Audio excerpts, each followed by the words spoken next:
Hello everyone, I am the storyteller and I am here to help you today. I know you use this video to fall asleep, so before that, like the video and subscribe to the channel. Also, where are you from and what time are you watching? Now get comfortable and relax. The GPS died 3 miles before I found it. Not that it mattered. Rural prisons don't show up on satellites anyway. But this one didn't exist at all, according to every map I'd consulted over my 15 years as a surveyor. Not on county records, not in state databases, not even in the yellowed archives I'd spent weeks combing through. Yet here it stood, concrete and steel and rust, squatting in the valley like a tumor the earth had tried to forget. I parked my truck beside what might have once been a guard tower. The structure leaned at an angle that defied physics, its windows dark as dead eyes. The late afternoon sun cast everything in sickly amber, making the shadows stretch long and thin across the cracked asphalt courtyard. My boots crunched on broken glass as I approached the main building. The sound echoed strangely, as if the walls were listening. I'd told myself this was just professional curiosity, a surveyor's compulsion to map the unmappable. But standing there, feeling the weight of those empty windows pressing down on me, I wondered if curiosity was just another word for stupidity. The main entrance hung open, its heavy steel door suspended by a single rusted hinge. Inside, the smell hit me first. Not decay exactly, but something older. The scent of time itself, maybe, or forgotten breath. The corridor stretched ahead, lined with doors that gaped like mouths. Each cell I passed seemed to exhale as I moved by, a whisper of stale air that raised the hair on my arms. It was in the third pavilion that I found them. Medallions. Dozens of them, hanging from corroded wire strung between the cell bars like some macabre carnival game. Each one was roughly the size of a silver dollar, tarnished green and black with age. Numbers were etched into their surfaces, not sequential, but random. 47, 203, 8, 1, 592. They swayed slightly in the stagnant air, though I felt no breeze. I reached for the nearest one, numbered 67, and the moment my fingers brushed the metal, it began to vibrate. Not shake, vibrate, like a tuning fork struck against stone. The sensation traveled up my arm, a low frequency that seemed to resonate in my bones. I jerked my hand back, and the medallion stilled. "Daniel Morrison," I said aloud, my voice cracking in the silence. Every medallion in the corridor began to hum. The sound was barely audible, more felt than heard, but it was there. A collective whisper that seemed to know my name, to taste it and find it familiar. I stumbled backward, my shoulder striking the wall, and the humming stopped as abruptly as it had begun. I told myself it was my imagination. Old buildings played tricks with sound. I'd learned that from years of surveying abandoned structures. Metal expanded and contracted. Air moved through hidden gaps. There were logical explanations for everything, if you just looked hard enough. But logic felt thin in that place, stretched too tight over something it couldn't quite cover. I forced myself to continue deeper into the complex. The layout made no sense. Corridors that curved back on themselves, staircases that led to blank walls, rooms that seemed larger on the inside than their external dimensions should allow. My compass spun uselessly, the needle unable to find true north. It was the silence that got to me most. Not the absence of sound, but the presence of it. A quality to the quiet that suggested listening, as if the building itself was holding its breath, waiting for something, or someone. The chapel sat in the center of the complex, its doors standing wide like an invitation I didn't want to accept. Inside, wooden pews faced a simple altar topped with a cross that had been carved, not hung. The wood looked fresh despite the building's obvious age, the grain still bright and clean. But it was the organ that drew my attention. The instrument dominated the far wall, its facade rising nearly to the ceiling, except it had no pipes. Where hundreds of metal tubes should have stood, there was nothing but empty space, like a mouth with all its teeth removed. The keyboard sat ready, keys yellowed with age, music stand holding sheets of paper covered in notes I couldn't read. I approached slowly, my footsteps echoing in the vaulted space. The organ bench was worn smooth by decades of use, its leather seat cracked but still somehow inviting. I didn't sit, but I leaned closer to examine the strange instrument. That's when I heard it. A whisper, metallic and thin, like wind through empty pipes that weren't there. It seemed to come from the organ itself, from the hollow spaces where music should have lived. I straightened, scanning the chapel for vents or gaps that might explain the sound, but found nothing. The whisper came again, longer this time, almost like a word, though in no language I recognized. The sound made my teeth ache and my vision blur at the edges. I pressed my palms against my ears, but the whisper wasn't coming through them. It was already inside, reverberating through my skull like a struck bell. I backed away from the organ, but the sound followed, growing louder, more insistent. My name threaded through it now, woven into the metallic susurration like a snake through tall grass. Daniel. Daniel Morrison. Daniel Morrison, who doesn't belong here. My heel caught on something, and I looked down to see that the floor had changed. Where moments before there had been solid concrete, now the surface rippled like water. The gray stone flowed and shifted under my weight, soft as wet sand. I lifted my foot and watched the print I'd left slowly fill itself in, erasing any evidence I'd ever been there. The organ's whisper grew to a hiss, then to a roar that existed only in my head. I stumbled toward the chapel doors, but they seemed to recede with each step, the distance stretching like taffy. The walls began to breathe, in and out, the stonework expanding and contracting with a rhythm that matched my racing heart. I was running now, though through what, I couldn't say. The ground beneath me felt more liquid with each step, threatening to swallow me entirely. The medallions I'd left behind in the pavilion sang their low song from somewhere far above, their numbers spinning in my vision like slots on a cosmic machine. Somehow, I reached the entrance. Somehow I made it back to my truck. The engine turned over on the third try, and I drove away without looking back, gravel spraying from my tires as I fled that unmappable place. It wasn't until I reached the main road that I realized I'd left my surveying equipment behind. I told myself I'd been working too hard, that the isolation and the strange atmosphere of the place had triggered some kind of panic attack. Stress-induced hallucinations weren't uncommon among people who spent too much time alone in abandoned buildings. I'd read about it in professional journals. There were names for what I'd experienced, clinical terms that made it all sound reasonable and treatable. But that night, lying in my motel bed, I felt the floor soften beneath me. Just for a moment. Just long enough to remind me that some places don't follow the rules we've drawn on our maps. I never went back for my equipment. Never marked the prison's location on any official survey. In my reports, that valley remains empty, a blank space where something should be, but isn't, or where something is, but shouldn't be. Sometimes, when I'm working late on a particularly difficult survey, I hear it. The metallic whisper of an organ with no pipes, playing songs written in a language older than words. And sometimes, just sometimes, I feel the ground beneath my feet begin to give way, as if the earth itself is remembering something it was meant to forget. The medallions are still there, I'm sure, still hanging on their rusted wires, still humming with recognition whenever someone speaks their name, still waiting for the surveyor who came to map the unmappable and found himself mapped instead. The GPS in my truck works fine now. It finds every road, every building, every landmark within a 100-mile radius. Everything except that valley, which remains stubbornly absent from every satellite image and digital record. But I know it's there, waiting, breathing, listening for the sound of my name on the wind, ready to welcome me back to the place that doesn't exist but knows exactly who I am. Some spaces, I've learned, survey you back. Story 2.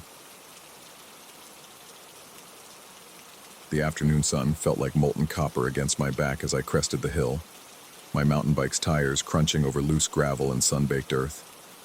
I'd been riding these forgotten agricultural roads for 3 hours, chasing the kind of solitude that only comes from being truly lost in the middle of nowhere. Fields of brittle corn stretched endlessly on both sides, their yellowing stalks whispering secrets in the hot breeze. That's when my rear tire decided to give up. The puncture came with that distinctive hiss, air escaping like a dying breath. I coasted to a stop beside what looked like the remnants of some long-abandoned farm operation. Rusted equipment lay scattered across a half-acre lot, twisted sheets of corrugated metal, the skeleton of an old harvester, and a mountain of scrap that time had welded into abstract sculptures of decay. I leaned my bike against the largest pile, a chaotic jumble of metal siding, broken machinery, and what might have once been part of a barn roof. The silence here felt different than the peaceful quiet I'd been enjoying. This was the kind of silence that pressed against your eardrums, heavy and expectant. As I knelt to examine the puncture, something caught my peripheral vision. A flash of white nestled between two sheets of twisted aluminum about 10 feet away. At first glance, it looked like a piece of paper, or maybe a plastic bag caught in the debris. But when I looked directly at it, my breath caught in my throat. It was a mask, perfectly white, perfectly smooth, with no features except for two dark eye holes and a thin line where a mouth might be. The kind of blank face you'd see on a mannequin, but somehow more unsettling in its complete neutrality. I stared at it for a long moment, waiting for it to move or reveal itself as something else. A piece of plastic, a broken doll's head, anything normal. But it remained motionless, that empty gaze seeming to focus on nothing and everything at once. Just trash, I muttered, more to fill the silence than because I believed it. My voice sounded strange in the stillness, as if the air itself was reluctant to carry sound. I forced myself to focus on the tire repair, working with fingers that felt clumsy and uncertain. The puncture was clean, probably a thorn or sharp stone, and I had it patched within 10 minutes. But throughout the entire process, I felt watched. That prickling sensation between my shoulder blades that comes when you know someone's eyes are on you. When I finally looked up again, the mask was gone. I stood slowly, scanning the debris pile. Nothing, just rusted metal and shadows. Maybe it had never been there at all. A trick of light and heat shimmer creating phantom images in my overheated brain. I straddled my bike and pushed off, eager to put distance between myself and that unsettling place.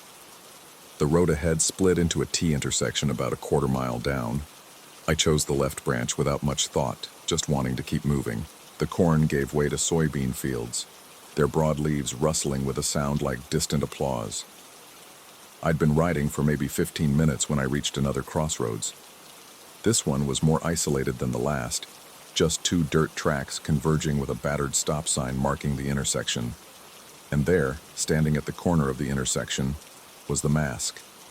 Not wearing it, just the mask itself, somehow balanced upright on the ground, facing the road I'd just traveled. The same smooth white surface, the same empty eye sockets. Impossible to miss, yet so still it might have been carved from marble. My bike wobbled as my hands tightened involuntarily on the handlebars. This couldn't be the same mask. It was physically impossible. I'd left that scrap heap miles behind, taken random turns, covered ground that would require superhuman speed to traverse on foot. I dismounted and approached it carefully, the way you might approach a snake that could be either dead or sleeping.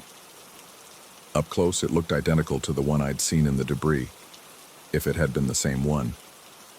The material seemed like porcelain or high-quality plastic, unmarked by weather or wear despite sitting in direct sunlight. There was no string, no stand, no apparent way it could maintain its upright position. It simply sat there, defying logic and gravity with quiet persistence. I reached out to touch it, then stopped. Something deep in my gut warned against contact, the same primal instinct that keeps you from sticking your hand into dark holes or picking up spiders. Instead, I backed away, mounted my bike, and took the right fork at the intersection, riding faster now. The pattern repeated at the next crossroads, and the next. Each time, the mask appeared at the intersection I approached, always positioned to face the direction I'd come from, never moving when I could see it, but somehow traveling between intersections faster than any human could manage. The intervals grew shorter too. What had been 15-minute rides between sightings became 10 minutes, then 5. By the 7th encounter, my shirt was soaked with sweat that had nothing to do with the heat or exercise. My hands trembled against the handlebars, and I'd started talking to myself, a running commentary that helped fill the oppressive silence. This is impossible. Masks don't move by themselves. Someone's playing a game. There's a rational explanation. But even as I spoke the words, I knew how hollow they sounded.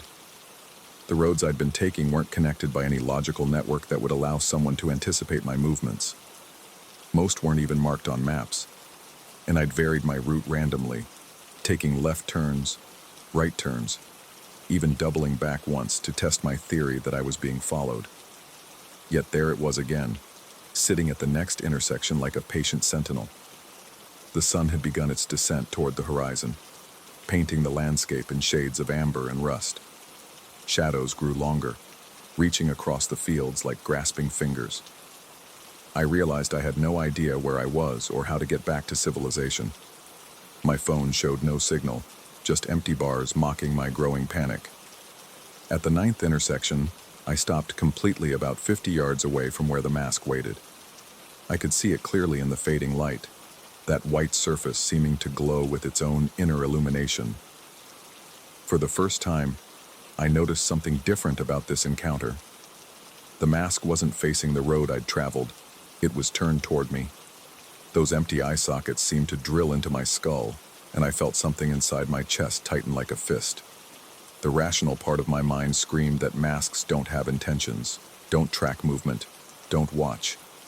But the primitive part of my brain, the part that had kept my ancestors alive in a world full of predators, knew predatory behavior when it saw it.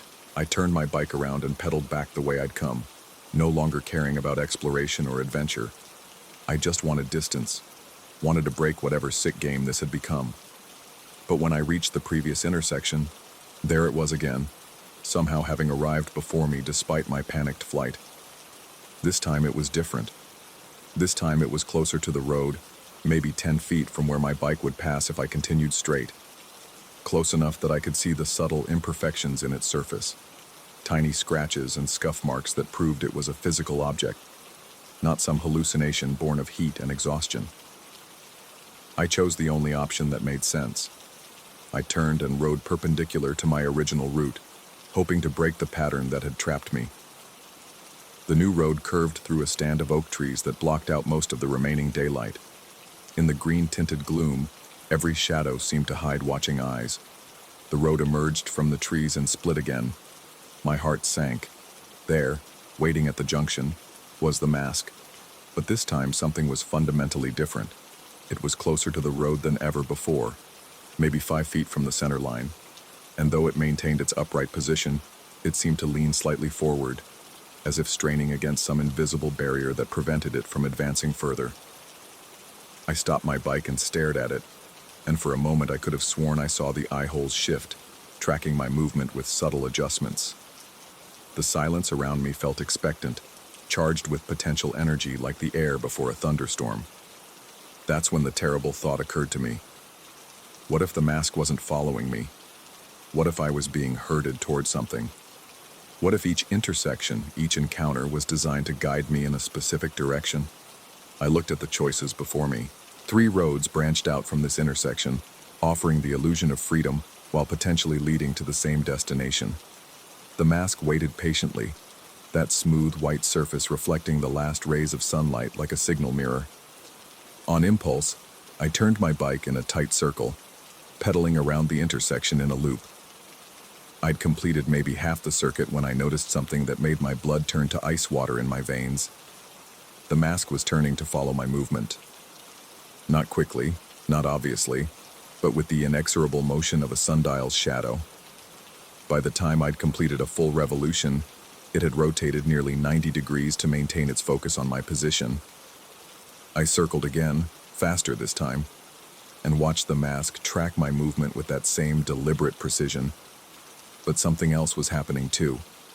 With each revolution, the mask seemed to settle back slightly, retreating by inches from the road's edge. I stopped pedaling and coasted to a halt, breathing hard. The mask had retreated perhaps 3 feet from its original position, but it still faced me with those hollow eyes. Testing my theory, I performed another circle, this one even faster.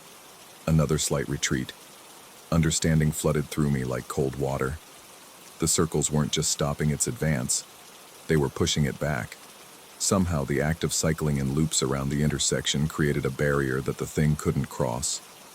But the revelation brought no relief, only a deeper sense of dread. Because if circling could drive it back, that meant it had been advancing in the first place. And if my random route choices had all led to intersections, that meant my escape routes had been systematically cut off. I wasn't lost, I was trapped. The sun touched the horizon, painting the sky in shades of orange and red that would soon give way to purple twilight. I couldn't ride these roads in the dark, couldn't navigate by moonlight through terrain I didn't recognize, but stopping meant facing whatever was behind the mask, and circling indefinitely was impossible. I'd been riding in loops for 20 minutes when exhaustion finally forced me to stop. The mask had retreated perhaps 10 feet from the road, but it maintained its vigilant watch. In the gathering darkness, that white surface seemed to glow with supernatural luminescence. That's when I realized where I was. The intersection looked different in the fading light, but the configuration was unmistakable. 3 roads meeting at odd angles, a tilted stop sign, and about a quarter mile down the left branch, barely visible in the growing shadows, was the pile of scrap metal where this had all begun. I'd been cycling for hours, taking random turns, following unmarked roads through agricultural wasteland. Yet somehow, impossibly, I'd returned to my starting point.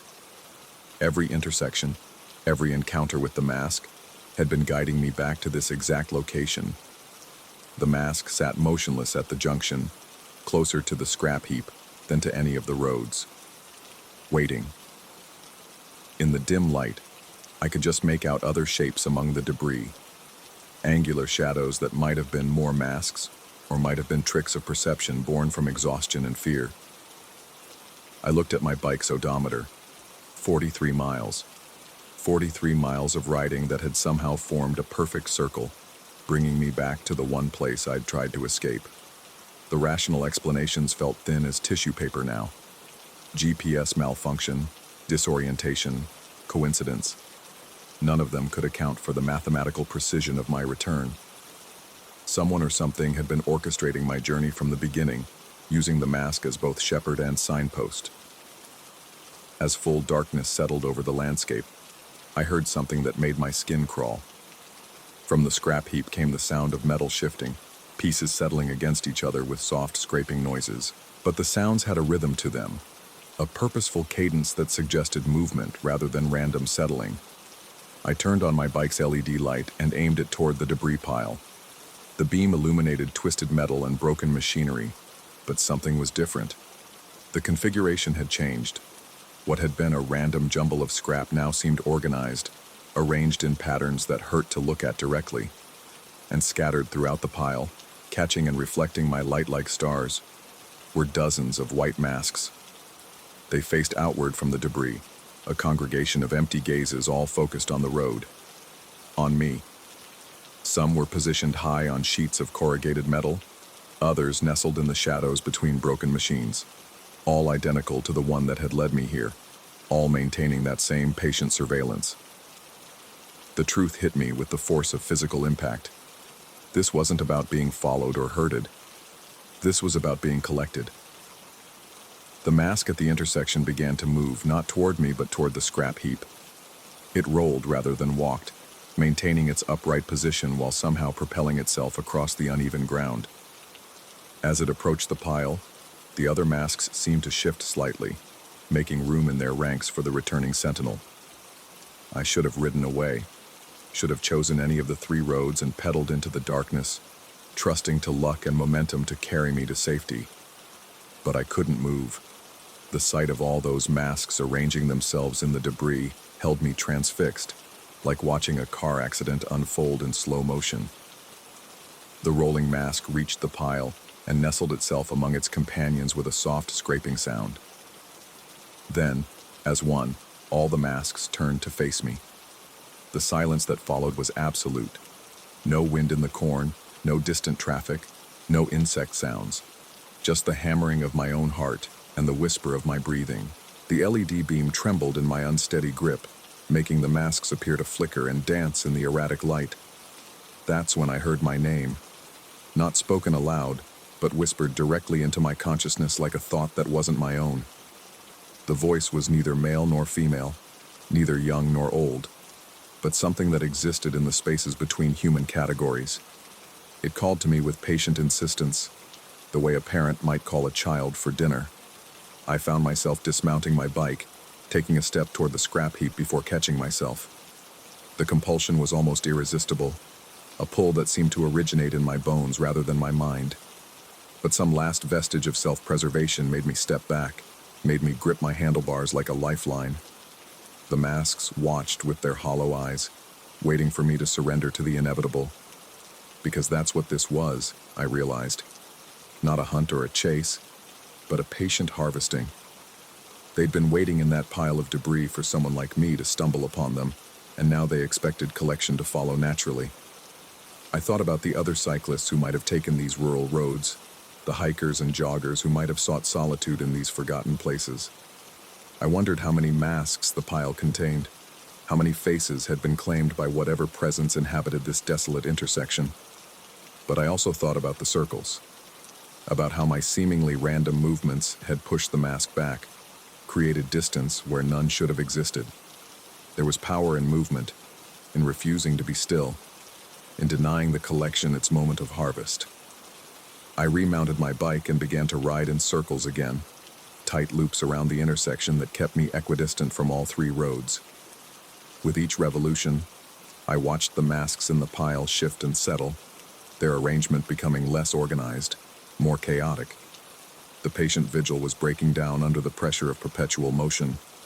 Hours passed. My legs screamed with exhaustion, my lungs burned with each breath, but I didn't dare stop. The masks continued to watch, but their formation had devolved into random scatter. Whatever force had arranged them was weakening, disrupted by my refusal to submit to the harvest. Dawn came with painful slowness, gray light seeping across the fields like dirty water.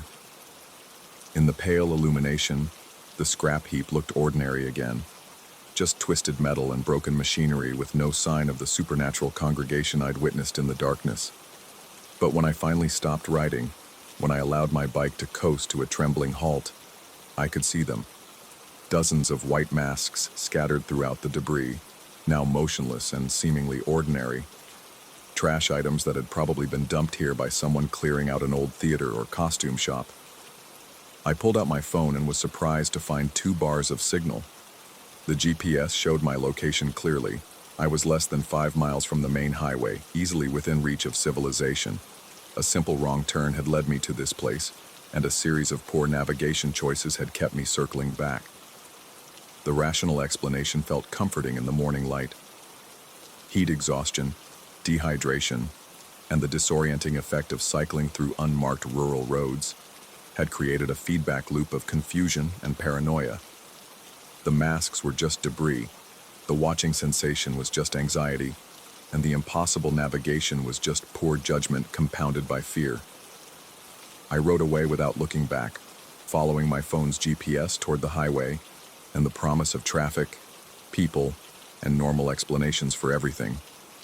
Within an hour, I was sitting in a roadside diner, drinking coffee and telling myself that the whole experience had been nothing more than an elaborate hallucination, brought on by physical stress and isolation. But sometimes, in quiet moments when I'm not paying attention, I hear my name whispered in that voice that belongs to no human throat. And sometimes, when I catch my reflection in a mirror or window, I see something that makes my blood freeze. My face is perfectly normal, perfectly familiar, but my eyes look exactly like the empty sockets I stared into for those endless hours at the intersection. Dark holes that reflect nothing, that seem to look through the world rather than at it. The collection I'm beginning to understand doesn't always require physical presence. Sometimes it just needs you to carry a piece of it with you, growing stronger with each passing day, until the boundary between observer and observed dissolves completely, until you become another mask in the pile, waiting patiently for the next cyclist to stop and adjust their tire beside a heap of innocent-looking debris. I haven't been back to those roads. I tell myself it's because I prefer different routes now, because I've found better trails for my weekend rides. But the truth is simpler and more terrifying. I'm afraid of what I might see in those empty eye sockets if I encountered them again. Afraid that instead of my own reflection, I might see someone else looking back. Someone who took a wrong turn on a hot afternoon and never quite found their way home. The masks are patient. They can wait. And I suspect I'm exactly where they wanted me all along. Story 3. The silence had teeth. That's what struck me first about the abandoned church as we pitched our tents in its shadow. Not the crumbling bell tower or the boarded windows, but the way sound seemed to die around the structure, as if the building itself consumed noise and left only an oppressive quiet that pressed against my eardrums. Marcus suggested camping here. Always the historian among us three, he'd researched the site extensively before our weekend getaway, rattling off facts about the colonial-era church like a tour guide. Built in 1743, decommissioned in 1954 after the congregation dwindled to nothing. The last record showed only 7 families attending services before the doors closed permanently. "It's perfect," he'd said, spreading his sleeping bag near the weathered stone foundation. Remote, historic, and completely isolated. David remained skeptical, circling the perimeter with his phone held high, searching for cell service that didn't exist. The 3 of us worked in the same tech firm downtown, and David's connection to the digital world bordered on the pathological. Finding himself truly disconnected seemed to unnerve him more than the desolate setting. I should have listened to that unease. The church stood 40 feet from our campsite, its Gothic silhouette cutting against the October sky like a wound in the twilight. The bell tower rose another 20 feet above the main structure, though Marcus informed us the bells themselves had been removed decades ago, sold to cover the church's debts. The tower housed only empty space now, hollow as a dead throat. As darkness settled around us, the temperature dropped with unnatural speed. Our campfire crackled and spat, but its warmth seemed to dissipate before reaching our skin, as if something invisible stood between us and the heat. The flames themselves appeared dimmer than they should have been, casting wavering shadows that moved independently of the fire's dance.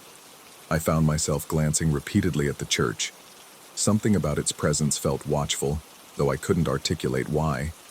The boarded windows resembled closed eyes, and the main entrance, sealed with rusty chains and a heavy padlock, looked less like security and more like containment. "Anyone else feel like we're being watched?"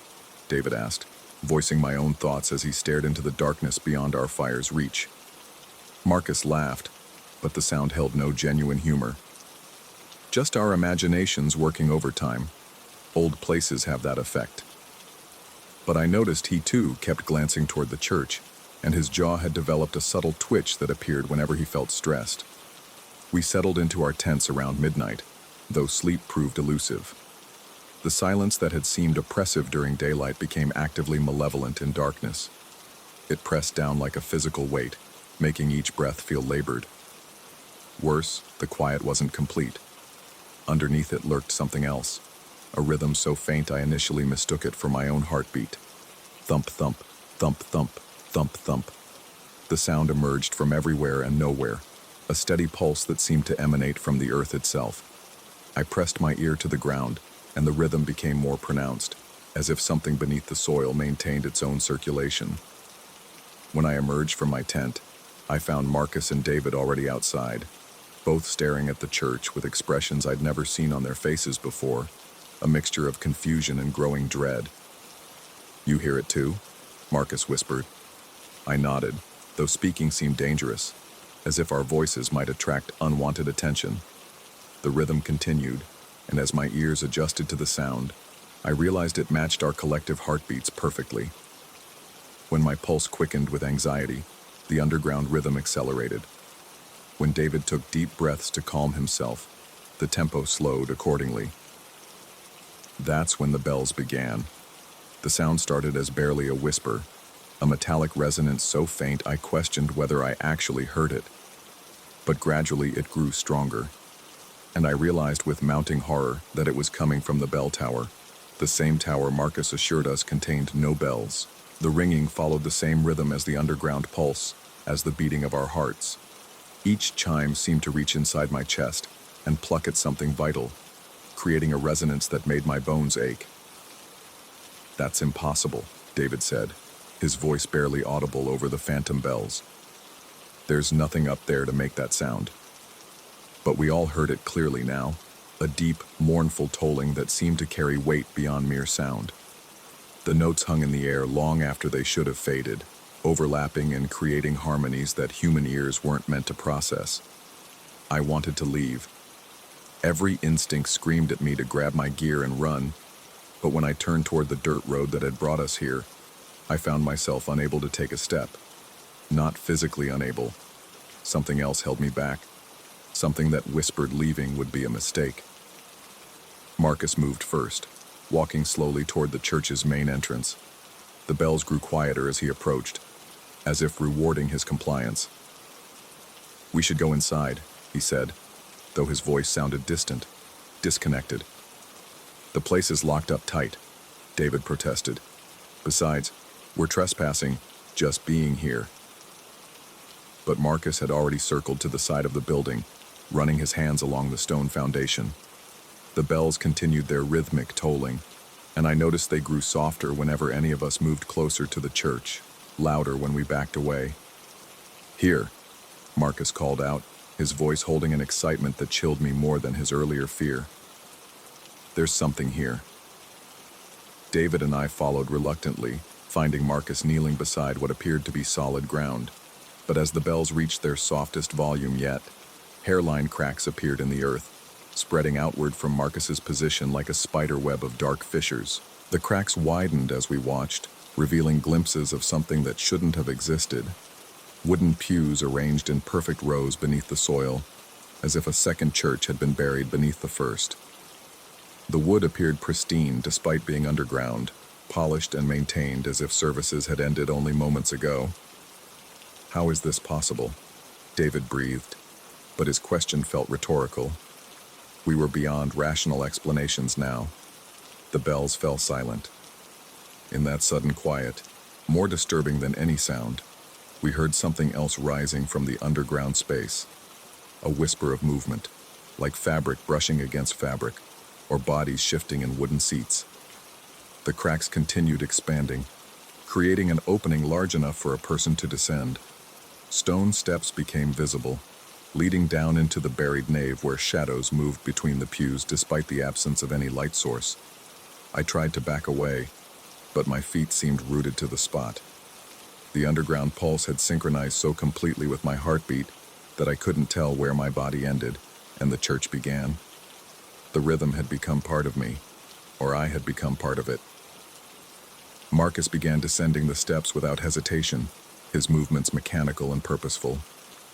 David followed, though his face showed the same confusion I felt, the sensation of watching someone else control his body while he remained a passenger in his own flesh. I descended last, though I don't remember deciding to do so. The buried church was identical to the structure above, but wrong in ways that defied description. The pews faced the correct direction. The altar stood in its proper place, but the proportions felt off, as if someone had rebuilt the space from memory rather than architectural plans. The ceiling stretched higher than it should have, disappearing into darkness that seemed to absorb our flashlight beams. The shadows between the pews continued their restless movement, and as my eyes adjusted, I began to distinguish shapes within the darkness, silhouettes that resembled human forms but moved with liquid grace, flowing from seat to seat like thoughts drifting through a sleeping mind. "The congregation," Marcus whispered, though I hadn't seen his lips move. "They're still here. They've been waiting." The shadows turned toward us, and I felt their attention like cold fingers on my skin. They had no faces I could see, but their regard was unmistakable, ancient, patient, and hungry for something I couldn't name. The underground pulse grew stronger, and I realized it wasn't coming from beneath us, but from the shadows themselves, as if each dark figure maintained its own heartbeat. The rhythm was spreading, pulling us deeper into its cadence until our own hearts matched its tempo perfectly. I wanted to scream, to run, to do anything but stand there as the shadows began moving closer, flowing between the pews like smoke given form. But my body refused to obey, held captive by the rhythm that had become my pulse, my breath, my existence. The buried church began to change around us. The walls stretched higher, the shadows grew darker, and somewhere in the distance, I heard the sound of phantom bells beginning to toll once more. Not from above this time, but from an even deeper level, as if there were churches beneath churches, an infinite regression of buried congregations, all waiting for their service to begin. Time became elastic. We might have stood there for minutes or hours. I couldn't tell the difference anymore. The shadows continued their approach, and with each step they took, I felt something inside me respond, as if they were calling to a part of my soul I'd never known existed. David made a sound beside me, though whether it was fear or recognition, I couldn't determine. His face had gone slack, his eyes reflecting depths that hadn't been there before. Marcus remained completely still, his breathing so shallow I wondered if he was breathing at all. The lead shadow reached the front row of pews and paused, its form shifting and consolidating until it almost resembled a person, tall, draped in what might have been clerical robes, with a presence that radiated authority despite its lack of substance. It raised what could have been an arm, and the phantom bells above and below began to ring in unison, creating a symphony of sound that bypassed my ears entirely and resonated directly in my bones. That's when I understood. We weren't visitors here. We were the congregation the buried church had been waiting for. We were the reason the cracks had appeared, the reason our heartbeats had synchronized with the underground pulse. Something in this place had been calling to us long before we'd decided to camp here, drawing us across miles and years to complete a service that had been interrupted 70 years ago. The shadow priest began to speak, though its words bypassed human language entirely, communicating meaning directly to whatever part of us had responded to its call. It spoke of continuation, of purposes that transcended individual existence, of joining something larger and older than human understanding. I felt my will dissolving, my sense of self becoming negotiable. Part of me wanted to resist, to fight against whatever was happening, but that part was growing smaller with each tolling of the phantom bells. But then David moved. He jerked backward as if someone had yanked on an invisible rope, breaking the rhythm that had held us captive. The moment his heartbeat fell out of sync with the underground pulse, the spell shattered like glass. "Run!" he shouted, though his voice seemed to come from very far away. We ran. The buried church collapsed behind us as we climbed the stone steps, the pews and shadows disappearing into solid earth, as if they had never existed. The phantom bells grew frantic, discordant, angry at our escape. We didn't stop to gather our gear. We ran through the darkness, following the dirt road by memory and desperation, until we reached David's car parked nearly 2 miles away. We drove in complete silence until we reached the highway, and only then did any of us speak. "What happened back there?"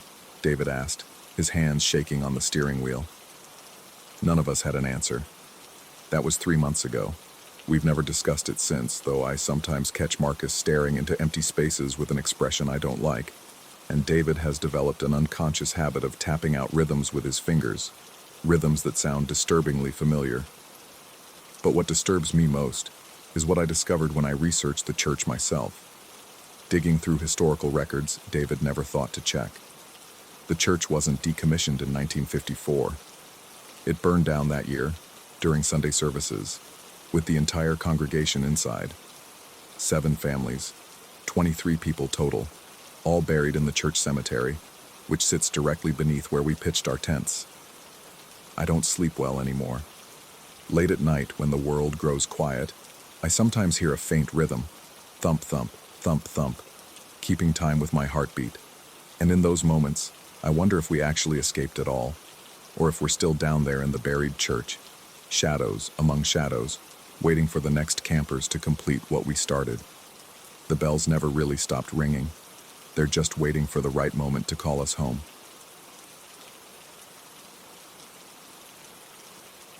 Story 4.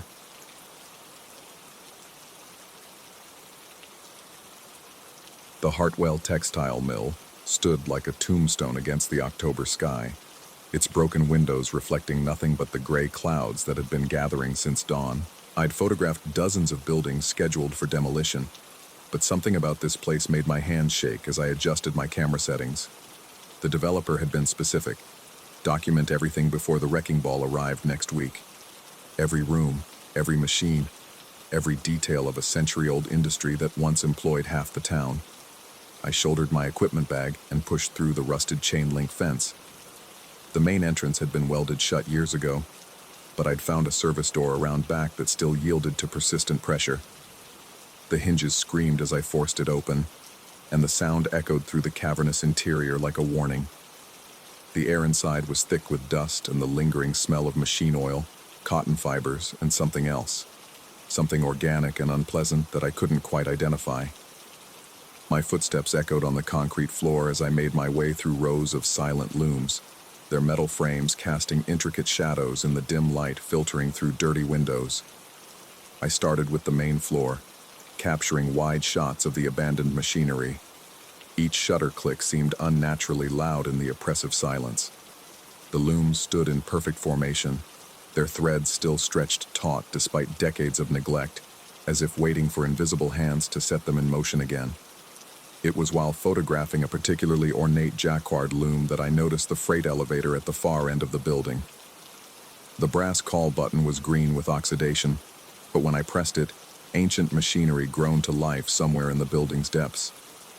The elevator car descended with a series of mechanical gasps and shudders that made me wonder if I should trust my weight to it.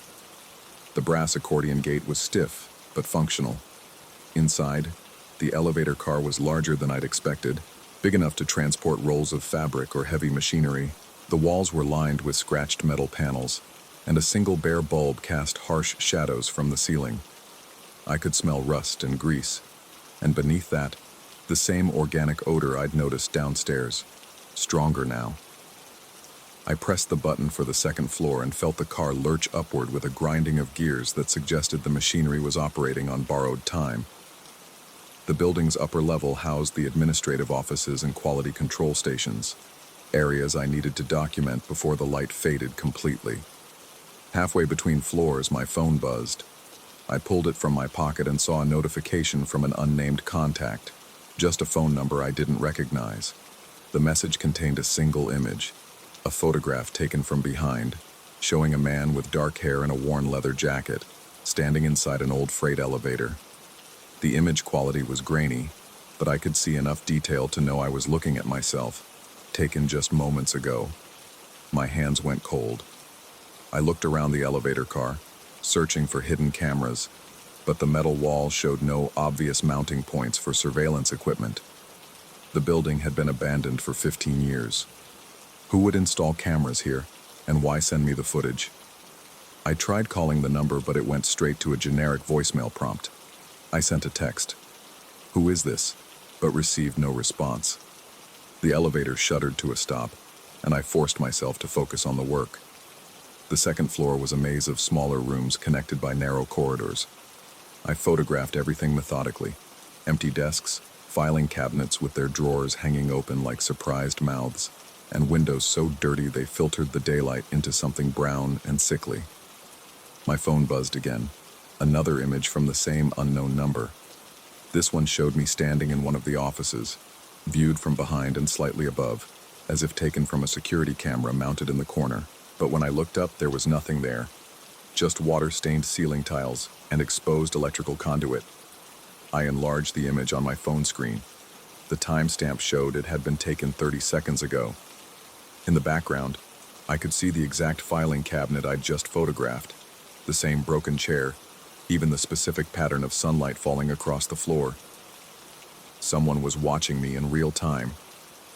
I called out, my voice echoing through the empty building. The only response was the sound of wind moving through broken windows and the distant creaking of old wood adjusting to temperature changes. But as I stood there listening, I became aware of something else. A rhythmic sound, faint but persistent, coming from somewhere deeper in the building. Thump, thump, thump, thump, thump, thump. It was mechanical, regular, like the beating of an enormous heart. I followed the sound through the maze of offices, my camera hanging forgotten around my neck.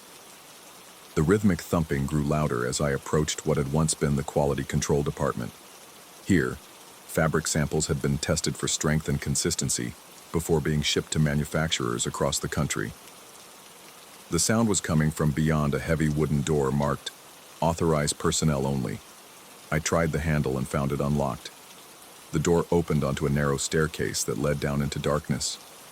The thumping was much louder now, and I could feel it vibrating through the floorboards beneath my feet. My phone buzzed a third time. The image showed me standing at the top of the stairs, my hand on the doorframe, captured from somewhere behind and below. Someone, or something, was in the basement, photographing me as I discovered their presence. I descended the stairs slowly, using my phone's flashlight to illuminate the way. The basement was larger than I'd expected, extending beyond the building's footprint into natural caves that had been incorporated into the mill's foundation. The air was cooler here, and that organic smell was stronger, not just decay, but something alive and growing. The rhythmic thumping came from directly ahead, where my light revealed something impossible. One of the massive looms from upstairs, somehow transported to this underground space, operating under its own power. The shuttle moved back and forth with mechanical precision, weaving threads that seemed to shimmer in the darkness. I approached slowly, raising my camera to capture this surreal scene. Through the viewfinder, I could see the fabric taking shape on the loom's frame. But as I focused the lens, my blood turned to ice water in my veins. The pattern being woven wasn't random. It was an image, a photographic negative rendered in black and white threads. I recognized the composition immediately. It was one of the shots I'd taken upstairs, but reversed, as if viewed in a dark room mirror. My phone buzzed again. This time, the image showed me standing directly behind the loom, my camera raised to my eye. But that was impossible. I was alone in the basement, and the photograph had been taken from the exact spot where I was standing. I spun around, but there was nothing behind me except darkness and the sound of my own panicked breathing. When I turned back to the loom, the shuttle had stopped moving. The fabric hung motionless for a moment, then began to change. The threads shifted and rearranged themselves, forming a new image. The photograph I had just taken of the loom itself, but rendered in negative black and white reversed. More looms began operating in the darkness beyond my flashlight's reach. The building filled with the sound of mechanical heartbeats, dozens of them, each weaving its own fragment of impossible fabric. I could hear the shuttles moving back and forth, the steady rhythm of automated industry. But when I shined my light toward the sounds, I saw only empty space and my own shadow dancing on the walls. My phone became a constant source of notifications now. Image after image appeared on the screen. Myself photographing the basement loom, myself spinning around in panic, myself backing toward the stairs. Each picture was taken from a different angle, as if multiple cameras were tracking my every movement. But the most disturbing detail was that in every image, I could see additional figures standing just outside the frame. Dark shapes that suggested human forms, always positioned just beyond the edge of perception. I ran for the stairs, but when I reached the top, the door had somehow swung shut and locked. The handle turned freely, but the door wouldn't budge, as if held by something on the other side. My phone screen showed a new image, myself pushing against the door from this exact angle, but in the background, visible through the basement darkness, I could see dozens of looms operating in impossible spaces, weaving photographs that had never been taken. I tried every exit I could remember from my earlier exploration. The front entrance was still welded shut. The service door I'd used to enter the building was now blocked by a massive loom that hadn't been there before. One of the industrial weaving machines from the main floor somehow moved across the building and positioned to prevent my escape. The machine was operating, its shuttle moving back and forth with hypnotic rhythm. The fabric it produced showed a perfect negative image of my face, caught in an expression of terror I didn't remember making. As I watched, the image changed, showing me approaching the blocked door, then backing away, then approaching again, an endless loop of failed escape attempts. Every window I tried was blocked by similar machines. They had arranged themselves throughout the building like sentinels, each one weaving its own version of my trapped presence. The photographs on my phone continued to arrive, now showing the building from outside, impossible aerial views that revealed me moving through the interior like a rat in a maze. I climbed back to the second floor, then up a maintenance ladder to the building's roof access. But when I pushed open the hatch, I found another loom waiting for me, its frame spanning the entire rooftop, blocking any possibility of escape. This one was weaving the largest image yet, a perfect reproduction of the building itself, but inverted, as if I were looking at it from underground. In the fabric's pattern, I could see myself climbing through the building's interior, trapped in an endless loop of photographed moments. Night had fallen while I searched for escape routes. The building's interior was now lit only by my phone's flashlight and an inexplicable glow emanating from the active looms. I could hear them operating on every floor now, a mechanical symphony that seemed to pulse with its own rhythm. I returned to the freight elevator, the only space that still felt neutral, untouched by the impossible machinery. But when the doors closed and I pressed the button for the ground floor, the car began to descend much further than it should have. Past the basement, past what should have been the building's foundation, down into spaces that couldn't exist. When the doors finally opened, I found myself in a vast underground chamber filled with looms that stretched beyond the reach of my light. Each one was weaving a different aspect of my experience: my arrival at the building, my first photographs, my discovery of the basement machine, my growing panic. The fabric formed a continuous narrative in reverse, as if someone was documenting my entire experience from an impossible perspective. My phone showed a final image, myself standing in the elevator doorway, looking out at the impossible chamber. But in this photograph, I could finally see who had been taking the pictures. Standing behind each loom was a figure that might once have been human. Workers who had operated these machines in life, now bound to them in some state beyond death, weaving reality itself into patterns that captured not just images, but moments, experiences, possibilities. The elevator doors began to close.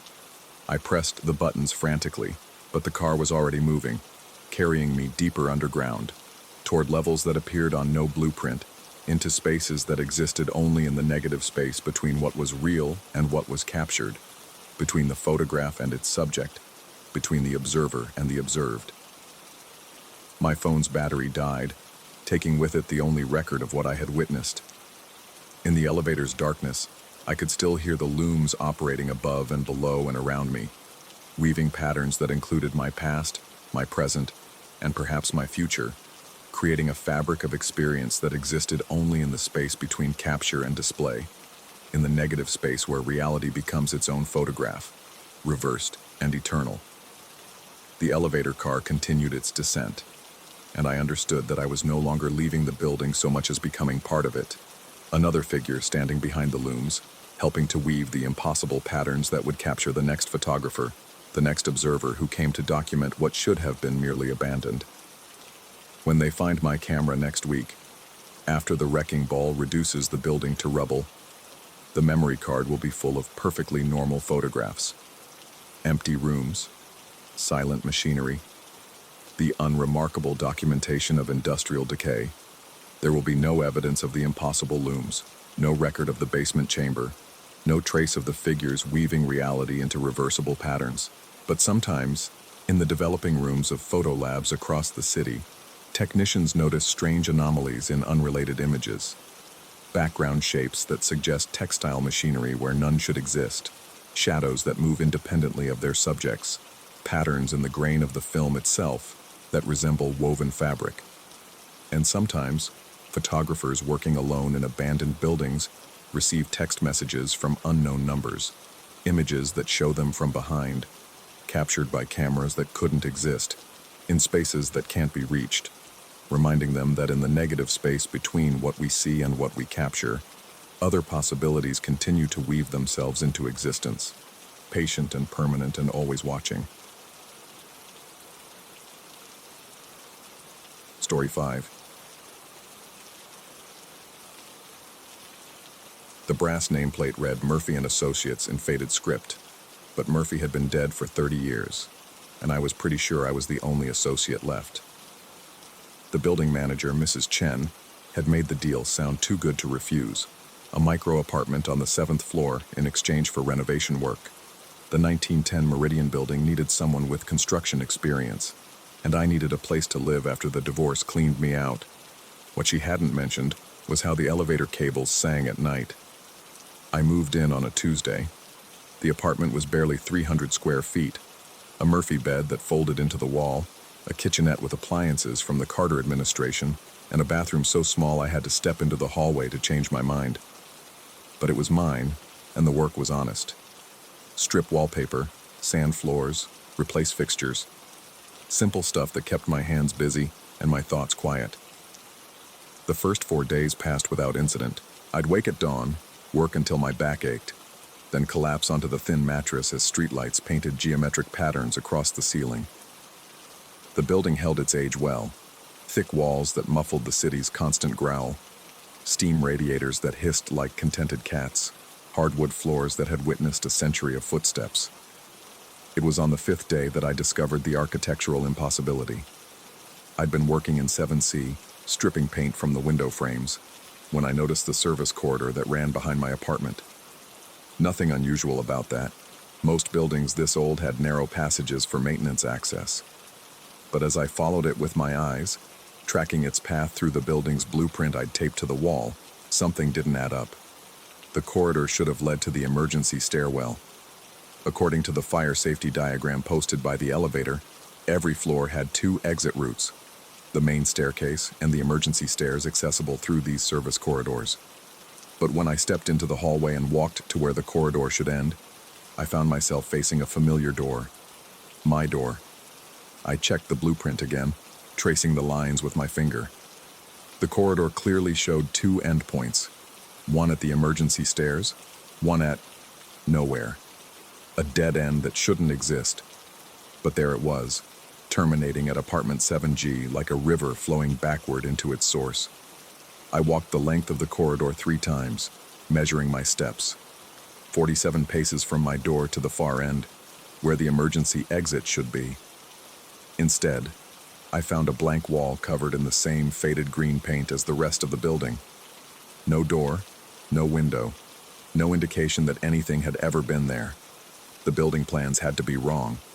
Old buildings got renovated, walls moved, corridors rerouted. Someone had simply forgotten to update the fire safety diagram. I made a mental note to mention it to Mrs. Chen. That night I heard footsteps in the corridor, not unusual.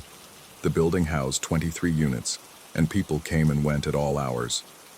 But these footsteps had a peculiar quality, a wet slapping sound like bare feet on rain-soaked pavement. They moved slowly, deliberately, always in the same direction, toward my door. I pressed my ear to the wood, listening. The footsteps stopped directly outside, and I could hear breathing, deep, measured inhalations that seemed to sync with my own. Then, nothing. Silence so complete, it made my ears ring. When I opened the door 20 minutes later, the corridor was empty, but the floor gleamed with wet footprints, each one perfectly formed, toes splayed and heels clearly defined. They led from the dead end straight to my threshold, where they stopped. I knelt and touched one of the prints. My finger came away damp but clean. Not dirty water, just moisture. As I watched, the footprints began to fade, evaporating like morning dew touched by sunlight. Within minutes, the floor was bone dry. I grabbed my phone to take pictures, but by the time I raised the camera, there was nothing left to document. Sleep came reluctantly that night. Every creak and settle of the old building sounded like approaching footsteps. I found myself counting my heartbeats, using the rhythm to measure time. 120 beats meant 2 minutes had passed. 300 beats meant 5 minutes. It was easier than watching the clock, easier than lying there wondering if the sounds were real or just the building's ancient voice. The next morning, I asked Mrs. Chen about the corridor. She paused in her review of work orders, pen hovering over a clipboard thick with maintenance requests. What about it? It doesn't lead to the emergency stairs. It just ends. Old buildings, she said without looking up. Things get walled off over time. Code changes, renovations happen. Sometimes it's easier to block something off than tear it down. But the fire safety diagram shows. Those diagrams are 30 years old, Mr. Patterson. Nobody updates them unless the fire marshal makes a fuss. She signed another work order with a flourish. Is there a safety issue I should know about? There wasn't, not really. Just an architectural quirk that gnawed at me like a splinter under the skin. I told her no and went back to work. But that afternoon I started paying attention to who used the corridor. Mrs. Kowalski from 7B walked through twice carrying laundry to the basement. Her steps were quick and light, rubber soles squeaking against the linoleum. Mr. Jameson from 7D passed by once, his cane tapping a steady rhythm against the floor. Normal sounds, normal people, nothing wet or strange about their passage. Yet that night the footsteps returned. Slap, slap, slap. I crept to the door and peered through the peephole. The corridor was empty, but I could see wet prints materializing on the floor, one after another, as if an invisible person was walking toward me. Each footprint appeared fresh and clear, then began its slow fade into nothing. My heart hammered against my ribs, and that's when I noticed something that turned my blood to ice water. The doorknob was turning. Not fast, not frantically, but with perfect mechanical precision. It rotated clockwise, paused, then rotated back. The timing was exact, measured, like a metronome keeping perfect time. And as I watched, pressing my hand to my chest to feel my pulse, I realized the truth that made my legs go weak. The doorknob turned at exactly the speed of my heartbeat. I stumbled backward, nearly tripping over my work boots.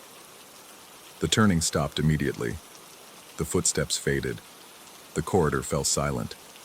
I didn't sleep that night, or the next. I sat in the chair by the window, watching the door, waiting for the inevitable sound of wet footsteps. When exhaustion finally pulled me under, I dreamed of corridors that stretched forever, all ending at doors I'd locked but could never secure. The pattern became routine. During the day, normal people used the corridor for normal purposes.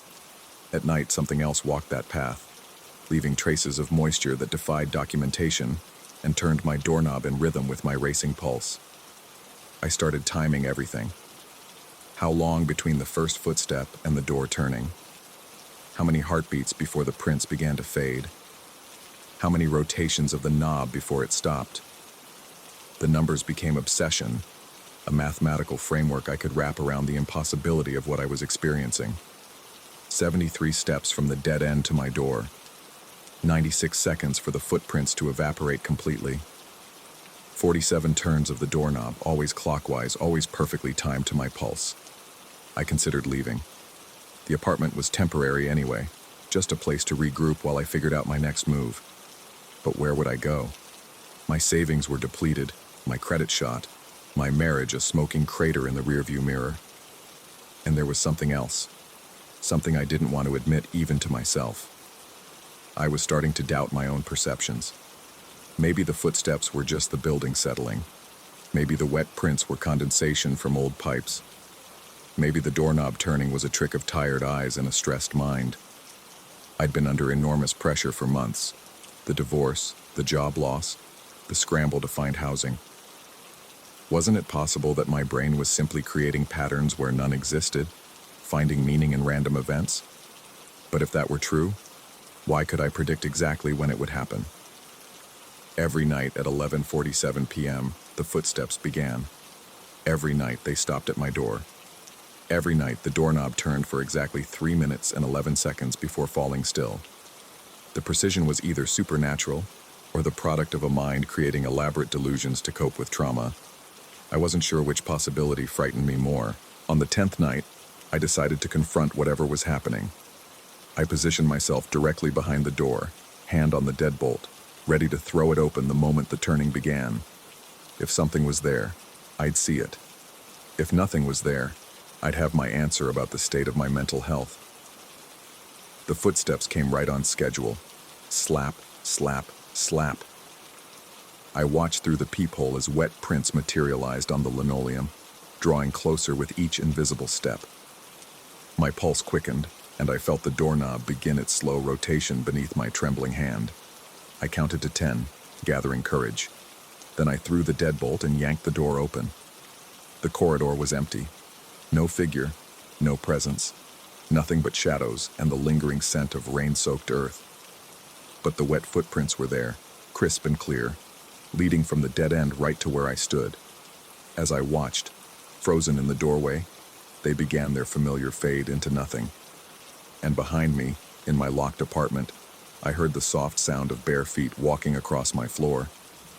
I spun around, heart hammering, but my tiny apartment offered no place to hide.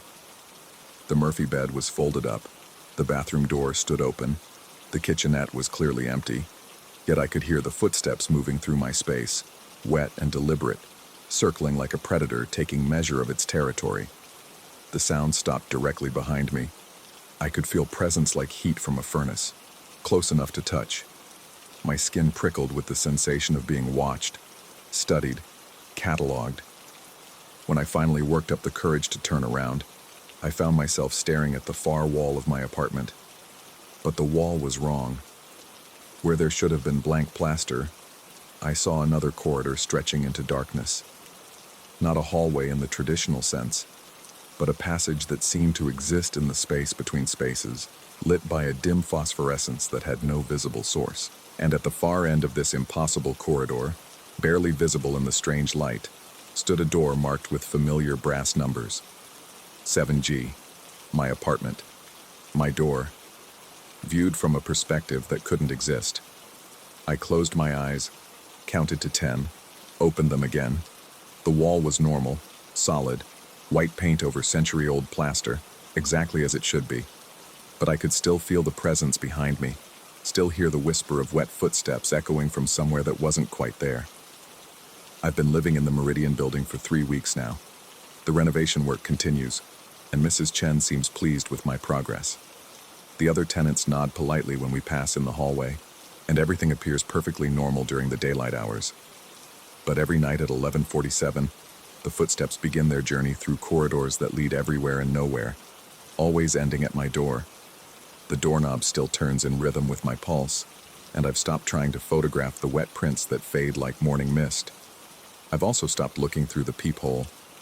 Some truths are too large for the human mind to process safely. Some realities exist in the spaces between perception and understanding, in the gaps where logic goes to die. I don't know if I'm losing my mind or discovering something that was always there, waiting in the dark corners of a building old enough to have accumulated its own gravity. What I do know is this: the corridors in the Meridian building don't follow the laws of architecture or physics. They exist in their own space, operating by their own rules, and they all lead to the same destination. They lead to me, to this moment, to the terrible certainty that I'm exactly where I'm supposed to be. Tonight, I won't lock the door. I want to see who's been trying so hard to visit. Story 6. The key turned easier than it should have after 43 years.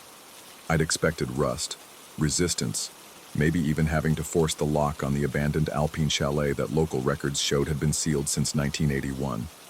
Instead, the brass mechanism clicked with the smooth precision of daily use, as if someone had been oiling it regularly. The sound echoed strangely in the mountain air, too sharp, too clean for this elevation where sound typically gets swallowed by pine and distance. My equipment bag shifted against my shoulder as I pushed open the heavy wooden door. The scent hit me immediately, not the musty decay I'd anticipated, but the warm, yeasty smell of fresh bread and something else. Cinnamon, maybe nutmeg. My stomach responded with an inappropriate growl. I'd driven 3 hours up increasingly narrow mountain roads to document this place for my architectural heritage vlog, surviving on gas station coffee and stale donuts. The interior stopped me cold. Warm orange light flickered across knotty pine walls, cast by flames dancing behind the glass door of a cast-iron wood stove. The fire crackled with the specific rhythm of well-seasoned hardwood, sending shadows that moved with too much life across hand-hewn beams. But that was impossible. The realtor had been explicit. No one had been here in decades. No power, no caretaker, no access except for this key she'd reluctantly provided after I'd signed 3 different liability waivers. I set my camera bag down carefully, hyper-aware of every sound it made against the wide plank flooring. The boards didn't creak with age. They settled with the satisfied groans of wood that had been recently warmed. Through the main room's windows, afternoon sunlight should have been streaming in, but the glow from the stove seemed to dominate, creating its own microclimate of amber warmth. The dining table drew my attention next, set for 2, with blue and white ceramic plates that looked like they belonged in a 1950s farmhouse kitchen. On one plate sat half of what appeared to be a pot roast dinner, potatoes, carrots, green beans arranged with careful domesticity. The other plate held similar fare, though the portions looked slightly different, as if someone had been in the middle of eating when they'd simply stopped. Steam rose gently from both plates. I pulled out my phone to check the time and found no signal expected at this elevation, but the display showed 3:47 p.m. I'd left the main road at 2:30, spent 20 minutes navigating the overgrown access path, and maybe another 10 examining the exterior. The timing felt wrong, stretched somehow, like I'd lost minutes somewhere in the transition from outside to in. The camera came out of its case with practiced efficiency. I'd documented dozens of abandoned structures across 3 states, built my modest YouTube following on the intersection of architecture and mystery, but I'd never encountered anything quite like this. Usually, abandonment announced itself immediately, dust coating every surface, windows spider-webbed with cracks, that particular silence that fills spaces where humans haven't breathed for years. Here, the silence felt occupied. I started filming, narrating my observations in the steady, professional tone I'd cultivated. But my voice sounded different in this space, like the walls were absorbing certain frequencies while amplifying others. I could hear my own breathing too clearly between words, and underneath that, something else. A rhythmic creaking that might have been the house settling, or might have been footsteps in an upstairs room. The first sketch I made was meant to be simple, just a basic floor plan to help orient viewers when I edited the footage. I sat at the dining table, pushing one of the warm plates aside, and drew quick lines on the back of a location release form: living room with stone fireplace, dining area, kitchen visible through an archway, staircase ascending along the far wall. A hallway that seemed to lead toward what I assumed were bedrooms. When I looked up from the paper, the hallway was gone. Not damaged, not collapsed. Gone. Where I'd clearly seen an opening just minutes before, solid pine paneling stretched unbroken. My hand moved instinctively to my chest, where my heart had started hammering against my ribs with the particular rhythm of fight-or-flight response. I stood slowly, the chair scraping against floor that suddenly felt less solid under my feet. The camera was still recording. I forced myself to continue the tour, narrating what I saw while trying to make sense of what I remembered. Maybe I'd been mistaken about the hallway. Maybe the afternoon light had created shadows that suggested architectural features that weren't actually there. Mountain elevation could affect perception, couldn't it? Reduced oxygen, increased stress from the drive, simple fatigue making me see things that didn't exist. But when I glanced down at my sketch, the hallway was clearly marked there in my own handwriting. I continued filming, moving toward the kitchen where copper pots hung from a wrought iron rack, and mason jars lined open shelving with the precise arrangement of someone who cooked regularly. The stove, a vintage O'Keefe Merit that probably dated to the chalet's construction, had a pot simmering on one burner. The contents smelled like beef stew, rich and complex, as if it had been cooking for hours. The contradiction was starting to make my head ache. No one had been here for 43 years, but someone had lit a fire, prepared food, and apparently just stepped away momentarily. I checked the pot's contents with my camera, zooming in on the bubbling surface where carrots and potatoes moved in slow, hypnotic circles. When I turned back toward the dining room, both plates were full again. Not just full, perfectly arranged, as if someone had just finished plating a restaurant-quality meal. The pot roast slices were positioned at precise angles, the vegetables artfully scattered, even a small garnish of fresh parsley on both plates. Steam rose invitingly from the surface, and my traitorous stomach growled again despite the impossibility of what I was witnessing.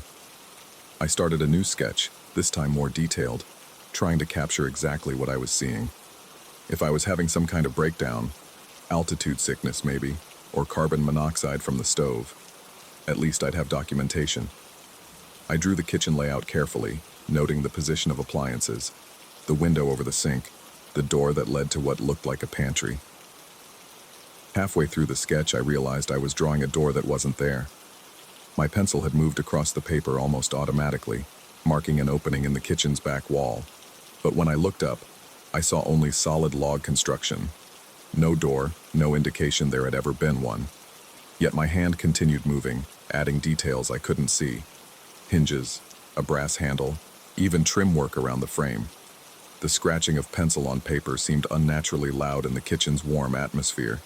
Each line I drew felt simultaneously wrong and absolutely necessary, as if I was remembering something rather than creating it. When I finished the sketch and looked up again, the door was there. Exactly as I'd drawn it, complete with the brass handle that caught firelight from the main room. My breathing was coming faster now, shallow and quick. I could feel sweat beading along my hairline despite the comfortable temperature. The rational part of my mind offered explanations. Stress hallucinations, maybe something in the air from the burning wood, possibly even some kind of gas leak that was affecting my perception. But the door looked absolutely real, absolutely solid, absolutely as if it had always been there. I opened it. The pantry beyond was small but well-stocked, shelves lined with preserves and canned goods that looked recent despite their vintage labels. Everything was organized with obsessive precision. Soups grouped by type, vegetables arranged by size, even the labels facing forward with military uniformity. At the back of the pantry, another door. This one I hadn't drawn. The handle turned under my palm with the same well-oiled ease as the front door, revealing a narrow staircase that descended into darkness. Cool air flowed up from below, carrying scents of earth and stone and something else, something organic and slightly sweet, like flowers left too long in a vase. I should have left then. Every instinct I possessed was screaming warnings about confined spaces, about being alone in an inexplicable situation, about the growing certainty that something was fundamentally wrong with this place, or with my perception of it. But the journalist in me, the part that had spent years documenting forgotten architecture, needed to understand what I was seeing. The camera's LED light pushed back just enough darkness to reveal stone steps worn smooth by age and use. The walls on either side were carved from living rock, suggesting this basement predated the chalet above by decades or possibly centuries. My footsteps echoed with the hollow sound of deep spaces, and the air grew noticeably cooler with each step downward. The basement opened into a larger chamber than should have fit under the chalet's footprint. Stone walls stretched beyond my light's reach, disappearing into shadows that seemed to move independently of my movements. Against one wall, wine racks stretched toward a ceiling I couldn't see. Bottles covered in decades of dust but arranged with the same obsessive organization I'd found upstairs. But it was the table in the center of the room that made me stop breathing altogether, covered with papers, blueprints, and architectural drawings, all of them depicting the chalet above. But not the chalet as I'd seen it. These showed different configurations, different room arrangements, different structural elements. Dozens of variations, maybe hundreds. Each one carefully detailed and annotated in a script that looked like my own handwriting. I moved closer, the camera shaking in my grip as I tried to keep filming while examining the drawings. Each blueprint showed the same basic structure but with walls in different positions, rooms that connected differently, staircases that led to different levels. Some showed the hallway I'd initially seen and sketched, others the pantry door I'd drawn into existence. A few depicted rooms I hadn't discovered yet, spaces that extended the building beyond what seemed possible. At the bottom of the pile, I found my own sketches. The ones I'd made upstairs, drawn just minutes ago, but aged and yellowed as if they'd been sitting here for years. My hand was shaking badly now as I flipped through drawing after drawing, recognizing my own style, my own notation methods, my own way of indicating measurements and materials. But I'd never been here before today. I'd never drawn these plans, never spent the hours of work that each detailed blueprint represented. The sound of footsteps above froze me completely. Slow, deliberate steps moving across the main floor, pausing occasionally as if someone was examining the space carefully. The rhythm was wrong for casual movement, too measured, too purposeful. Someone was moving through the chalet with the systematic attention of an inspector or an investigator, someone like me. I killed the camera's light and stood motionless in the darkness, listening to the footsteps continue their circuit above. They moved from dining room to kitchen, paused at what must have been the pantry door, then continued toward the front of the building. The sound of papers rustling drifted down through the stone ceiling, as if whoever was up there had found something interesting to examine. More sketching sounds. The distinctive scratch of pencil on paper, continuing for several minutes with the focused intensity of someone trying to capture details accurately. Then the footsteps started toward the pantry again. I moved as quietly as possible toward the stairs, but stone doesn't absorb sound the way wood does. Each step announced itself with a small echo that seemed impossibly loud in the confined space. Above me, the footsteps paused, then moved more quickly toward the pantry door. I reached the main floor just as the door swung shut behind me. The pantry was empty, but through the kitchen doorway I could see someone sitting at the dining table. A man in jeans and a flannel shirt, brown hair slightly mussed from outdoor work, focused intently on sketching something on what looked like the back of a location release form. He looked exactly like me. The pencil in his hand moved with practiced efficiency, marking lines and angles with the confidence of someone who knew exactly what he was drawing. His camera sat on the table beside him, a model identical to mine, and his equipment bag leaned against his chair in precisely the same position I'd left my own. I checked my shoulder. My bag was gone. The camera in my hands felt suddenly insubstantial, like I was holding the memory of equipment rather than the equipment itself. The other me looked up from his sketch with an expression of mild confusion, as if he'd heard something but couldn't quite place what. His eyes passed over the pantry door without recognition, despite the fact that I was standing directly in his line of sight. He returned to his sketching, and I watched him draw a door that I couldn't see from my position. A door in the kitchen's back wall, complete with hinges and a brass handle and trim work around the frame. When he finished and looked up, his eyes focused on something behind me. I turned to follow his gaze and saw the door materializing, growing solid and real as if it had always been there. Through its window, I could see the pantry beyond, and at the back of the pantry, another door leading down to darkness. The other me stood and walked toward the door I'd just exited, moved through it with purpose, and began to descend into the basement I'd just fled. I understood then what the drawings meant, what the endless architectural variations represented. Each sketch changed the building, created new configurations, new possibilities, and each person who drew them, each version of me, created the space for the next person to find. How many times had I been here? How many times had I discovered the impossible chalet, documented its shifting reality, descended into the basement to find evidence of my own previous visits? The yellowed sketches suggested years of iterations, decades of the same investigation repeated with small variations. The plates on the dining table were full again, steaming with fresh food that smelled exactly as inviting as it had when I'd first arrived. The fire crackled with the same comfortable rhythm, casting the same warm light across walls that might or might not contain a hallway, depending on what I chose to sketch next. I could leave. Walk out the front door, drive back down the mountain, edit my footage, and post a video about an interesting but ultimately ordinary abandoned building. Forget about the impossibilities, the shifting architecture, the basement full of my own forgotten work. But my camera was recording. My sketches were incomplete. And somewhere in this building, in some configuration I hadn't yet drawn, there might be answers to questions I was only beginning to understand. I picked up the pencil the other me had left behind and began to sketch. Story 7. The rain hadn't stopped for 3 days when I first saw them dancing beneath the water. I'd inherited Ivy Manor from a great-aunt I'd met only once, at a funeral when I was 12. The lawyers described it as a property of historical significance, though they failed to mention the way shadows seemed to pool in corners that should have been bright, or how the floorboards whispered secrets in languages I couldn't quite place. The house squatted on 40 acres of Virginia countryside like a Gothic toad, all weathered stone and twisted chimneys that clawed at the sky. The attic had become my refuge during those first weeks of October.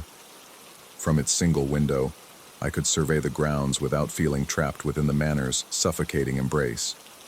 The view stretched across overgrown gardens to where the old greenhouse stood, its glass panels catching the wan afternoon light like a jeweler's display case filled with murky water. That's where I first noticed something was wrong.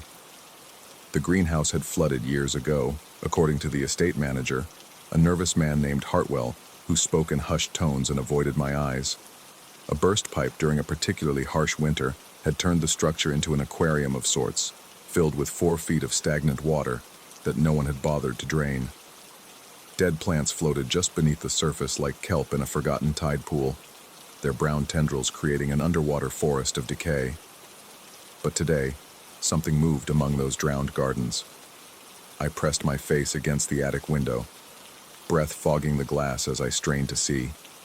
The rain drummed against the roof with metallic persistence, but through the greenhouse's translucent walls, I could make out shapes that defied explanation.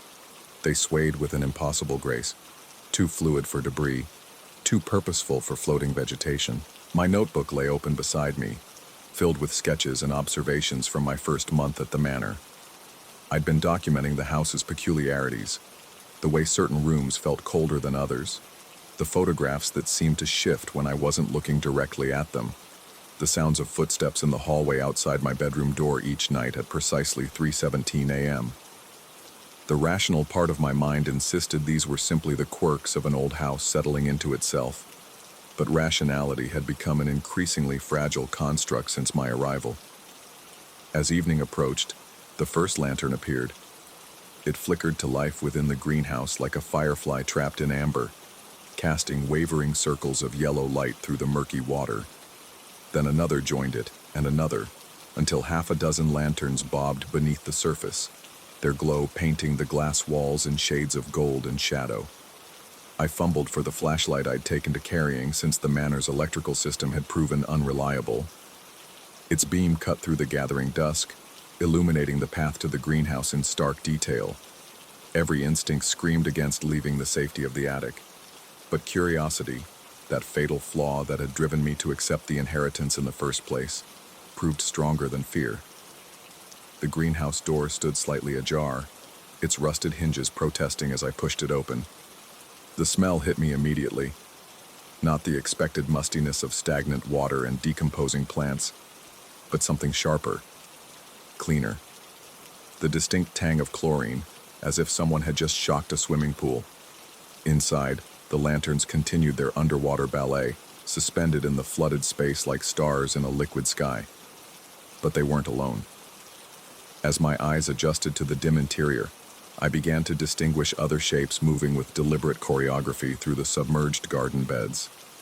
They were people, or had been people, or would be people. The figures moved with the languorous grace of experienced swimmers, their forms shimmering through the water-distorted light. They wore clothing from another era, women in sleek one-piece bathing suits with modest skirts, men in striped swimming costumes that belonged to the 1930s. Their movement suggested they were dancing, performing some elaborate underwater waltz to music I couldn't hear, but somehow felt thrumming through the soles of my feet. One of the women turned toward me, her face a pale oval beneath perfectly waved hair that floated around her shoulders like dark seaweed. She smiled, and her lips moved as if speaking, though no sound penetrated the barrier between air and water. Behind her, a man in a bow tie executed a graceful pirouette, his movements leaving trails of disturbed sediment that sparkled in the lantern light. I raised my flashlight, its beam cutting through the water to illuminate their faces more clearly. The woman's eyes widened in what might have been surprise or recognition, She began to rise, her form growing larger and more distinct as she approached the surface. The other dancers paused in their movements, all turning to watch her ascent. She broke through the water's surface with a sound like glass shattering. The impact sent ripples racing across the greenhouse floor, and suddenly I was drenched in liquid that reeked of chlorine so strong it burned my nostrils.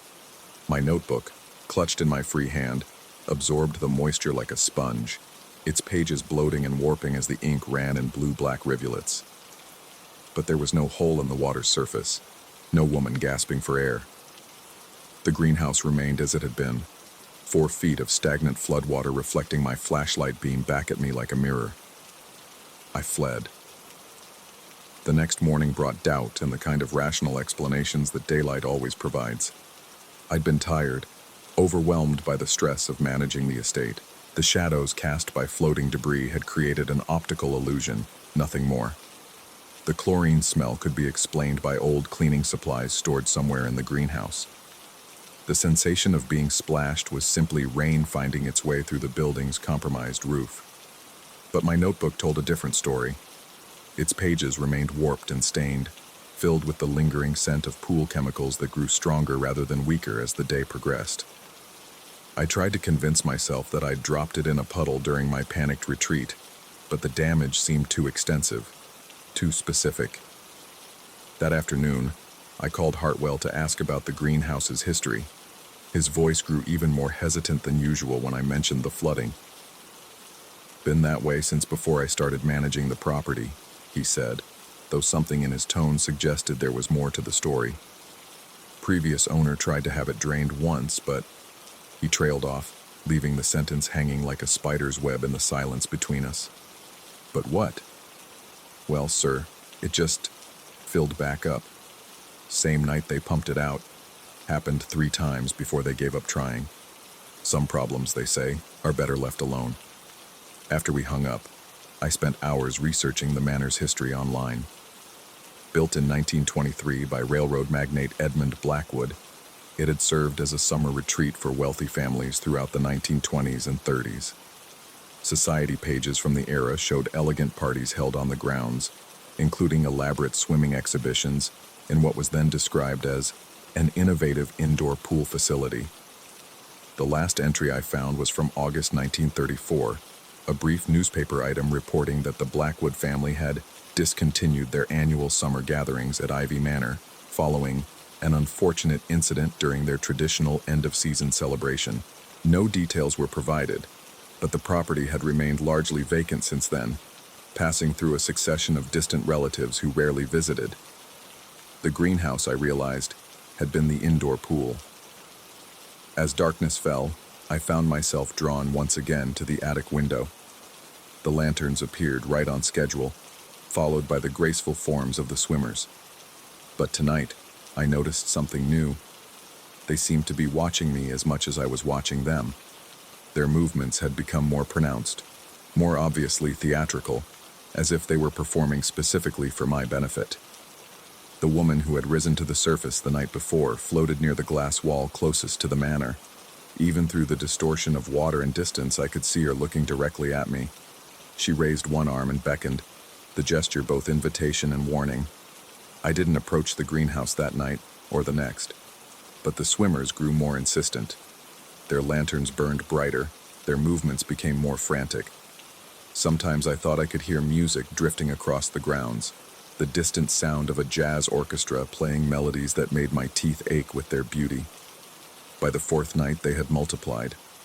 Where before there had been 6 or 7 figures, now there were dozens, filling the greenhouse with a crowd of underwater revelers. They pressed against the glass walls, their faces creating pale smudges against the transparent barrier. Some appeared to be trying to communicate, their mouths moving in silent conversation. Others simply stared with expressions I couldn't interpret. The rational explanations were becoming harder to maintain.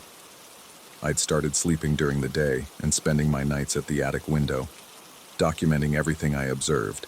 The notebook I'd begun as a record of the manor's mundane quirks had transformed into something else entirely. A chronicle of impossible events recorded in ink that sometimes ran blue-black and sometimes ran red, though I couldn't remember changing pens. On the seventh night, they began to emerge.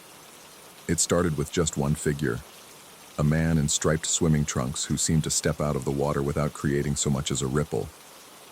He stood on the greenhouse floor, perfectly dry despite having been submerged moments before, and began walking toward the exit. Others followed, materializing from the depths like actors stepping onto a stage. They moved across the grounds with purpose, their 1930s swimming attire incongruous against the overgrown garden paths. But instead of approaching the manor, they spread out across the property, taking positions among the trees and hedgerows as if assuming guard duty. I understood then that they were waiting for something, or someone. The woman who had first acknowledged my presence appeared last, rising from the center of the greenhouse pool with regal grace. She wore a black swimming costume that seemed to absorb the lantern light, and when she looked up at my window, her smile was both beautiful and terrible. She began walking toward the manor. I locked every door I could find, though some part of me knew it was futile. The swimmers were already inside the house, had always been inside the house. The footsteps in the hallway, the shifting photographs, the cold spots and whispered conversations in empty rooms. They had been trying to tell me something from the moment I arrived, and my stubborn insistence on rational explanations had only delayed the inevitable. The woman found me in the library, where I'd barricaded myself behind an overturned desk with my notebook clutched against my chest. She stood in the doorway, no longer wet, but somehow still carrying the scent of chlorinated water, and spoke in a voice like wind chimes in a summer breeze. "You've been watching us," she said, stepping into the room with movements that seemed to ripple through the air itself. "But have you understood what you're seeing?" I couldn't answer. The words stuck in my throat like stones, weighted down by a fear that was rapidly transforming into something else. Recognition, perhaps, or remembrance. "The celebration never ended," she continued, moving closer. "It only moved, from the pool to the greenhouse, from 1934 to now, from water to other things." She gestured to my notebook, and I looked down to see that the pages were filled with handwriting that wasn't mine. Detailed accounts of swimming parties and midnight revelries, written in an elegant script that predated my birth by decades. Stories of summer nights when the pool had been filled with more than water, when the boundary between celebration and something darker had dissolved like chlorine tablets in warm liquid. "Edmund understood," the woman said, her voice growing fainter as if she were speaking from a great distance. "He knew what the water could show, what it could preserve, but he couldn't control it. No one can." The room began to fill with the sound of splashing, though no water was visible. The swimmers from the greenhouse materialized one by one, their bodies translucent in the library's lamplight, until the space was crowded with figures from an era that refused to stay buried. They began to dance again, their movements creating ripples in the air that I could somehow feel against my skin. The music I'd been hearing grew louder, a jazz orchestra playing a waltz that seemed to bend time around its melody. The library walls became transparent, revealing the greenhouse beyond, its flooded interior now somehow connected to the room where I sat. I understood then that I had never been watching them from outside. I had always been part of the celebration, just another swimmer in the endless party that had begun in 1934 and would continue long after my own contributions were forgotten. The notebook fell from my hands, its pages fluttering open to reveal entry after entry written in my own handwriting, though I had no memory of creating them. Detailed observations of swimming parties that I had attended, conversations with guests whose names I somehow knew, descriptions of underwater dances that felt as familiar as breathing. The woman extended her hand toward me, and I could see that her fingers were webbed like a swimmer's, though whether this was natural or the result of prolonged submersion, I couldn't say. "The water remembers everything," she said, her voice now just a whisper that might have been the wind through broken glass or the sound of waves lapping against a pool's edge. "Every celebration, every gathering, every moment of joy that refuses to die. It preserves what matters most." I reached for her hand, though I couldn't be sure if the movement was voluntary or simply the next step in a dance I'd been learning without realizing it. Her skin felt like cool water against my palm, and when our fingers touched, I could taste chlorine on my tongue. The library dissolved around us, revealing the truth that had been hidden beneath layers of rational explanation and willful blindness. The greenhouse was empty of water, its floor covered with carefully arranged chairs facing a small stage where musicians in 1930s evening wear played instruments that gleamed like captured starlight. I was no longer in my modern clothes, but wearing a swimming costume that fit perfectly, as if it had been tailored specifically for me decades before my birth. The notebook in my hand had become a program for the evening's entertainment, printed on paper that felt both ancient and impossibly fresh. The celebration had been waiting for me all along. Every night at the attic window, every glimpse of underwater dancers, every impossible occurrence had been an invitation I was finally ready to accept. The swimmers weren't trapped in the past. They had simply found a way to make the past eternal, to preserve the joy and connection of perfect summer nights in a medium that could never decay. As I took my place among the dancers, moving to music that had been playing for nearly a century, I realized that the real horror wasn't in what I had witnessed. It was in the gradual understanding that some celebrations are so perfect, so crystalline in their happiness, that they can't be allowed to end. The water would always remember. The party would always continue. And now, finally I was home.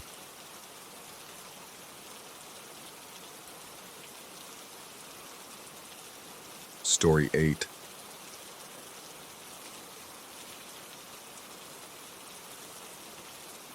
The granite beneath my boots held the kind of silence that makes you check your pulse, just to remember you're alive. 3 years had passed since I'd lost my grandfather's watch somewhere along this godforsaken trail in the Ansel Adams wilderness, and here I was again, retracing steps that had haunted my sleep for 1,000 nights. The October air bit at my exposed skin with the particular cruelty reserved for high-altitude afternoons, when the sun lies about its warmth while shadows pool like spilled ink between the rocks.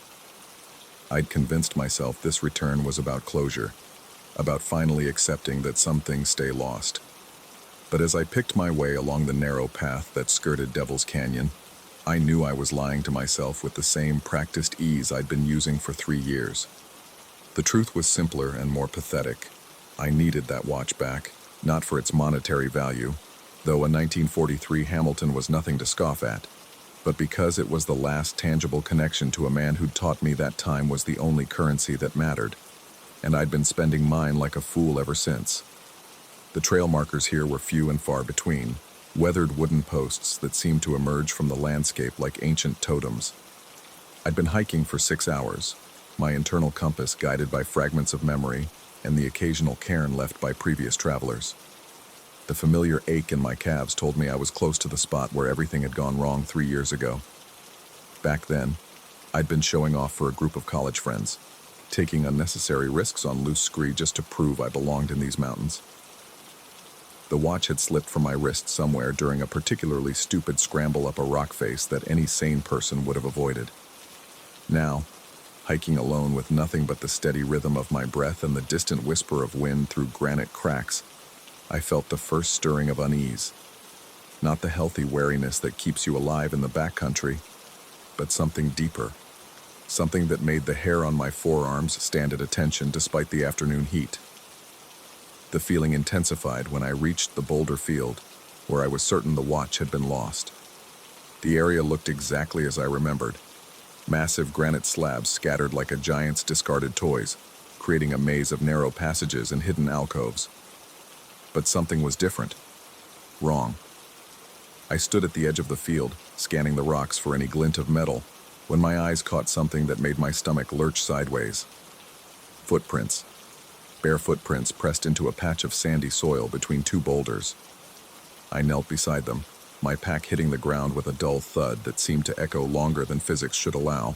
The prints were clearly human, roughly my size, but as I studied them more closely, my brain began to process details that didn't make sense. The heel impressions were where I'd expect to find toe marks. The deepest part of each print, where a person's weight would naturally fall, was at what should have been the back of the foot. Someone had been walking backward. Recently.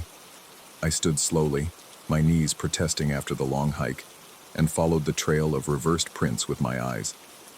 They led deeper into the boulder field, weaving between the massive stones in a pattern that seemed almost choreographed.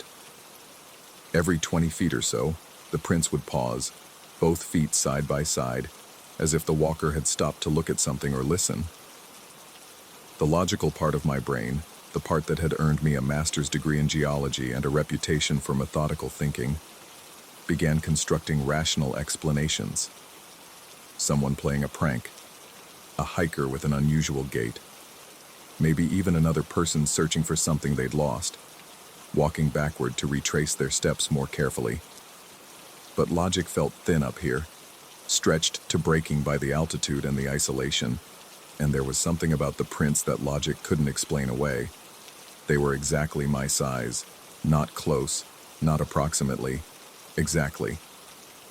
I pulled my hiking boot off my right foot and placed it next to one of the prints. Perfect match, down to the slight wear pattern on the outer edge where I favored my left leg after an old climbing injury.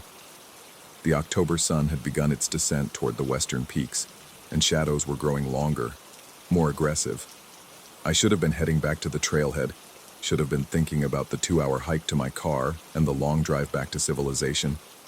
Instead, I found myself following the backward trail deeper into the boulder field, driven by a compulsion I couldn't name. The prints led me through passages I didn't remember from my previous visit, between rocks that seemed to lean inward as I passed, creating corridors that felt increasingly claustrophobic despite the open sky above. The temperature was dropping faster than it should have, and I found myself checking my phone repeatedly, though I'd known since morning that there was no cell service in this part of the wilderness. 20 minutes into following the trail, I came across something that stopped me cold. Scraped into the surface of a granite slab, barely visible unless you knew where to look, were the initials, MJR. My initials. Marcus James Reed. But the scratches were old, weathered by years of freeze-thaw cycles. They looked like they'd been there for decades. I hadn't carved my initials into anything on my previous trip. I was certain of that. I'd been focused entirely on impressing my friends, and then, after losing the watch, consumed with searching every crevice and shadow. There had been no time for vandalism, no moment when I would have stopped to mark my passage in stone. The backward footprints continued past the carved initials, and I followed them with growing unease. The shadows were lengthening now, reaching across the boulder field like fingers, and the temperature had dropped enough that I could see my breath in small puffs. I should have been getting cold, but instead I felt overheated, sweat dampening my shirt despite the chill air. It was then that I noticed the silence. Complete silence. No bird calls, no insects, no distant traffic from the highway that I knew lay somewhere beyond the mountains. Even the wind had stopped. The only sound was my own breathing and the soft scrape of my boots against stone. The footprint trail led me to a natural amphitheater formed by a circle of massive boulders, their surfaces smooth and curved like sleeping giants. In the center of this space, the backward prints stopped abruptly, both feet together, as if the walker had simply vanished into the thin mountain air. I stood at the edge of the circle, my pack feeling suddenly heavy on my shoulders, and tried to process what I was seeing. The space felt charged, electric, like the air before a thunderstorm. But the sky was clear, painted in the soft pastels of approaching dusk. That's when I heard it. A faint mechanical clicking, rhythmic and familiar. The sound of a recording device. My blood went cold. I'd brought a small digital recorder, part of my habit of documenting hikes for my geology blog. It had been secured in the interior pocket of my pack, zipped and clipped shut. I'd checked it just an hour earlier when stopping for water. The clicking was coming from behind me. I turned slowly, every instinct screaming at me to run, to abandon this place and its impossible footprints and carved initials. But I couldn't move. I was frozen by a terror that went deeper than fear of bears or rock slides or any other wilderness hazard. This was the terror of confronting something that shouldn't exist. The recorder sat on a flat boulder about 10 feet away, its small LED light blinking red. Recording. It had somehow escaped my pack without me noticing, transported itself to this stone platform, and begun documenting. What? I approached it with the careful steps of someone walking across thin ice, expecting the ground to give way beneath me at any moment. The device looked exactly like mine.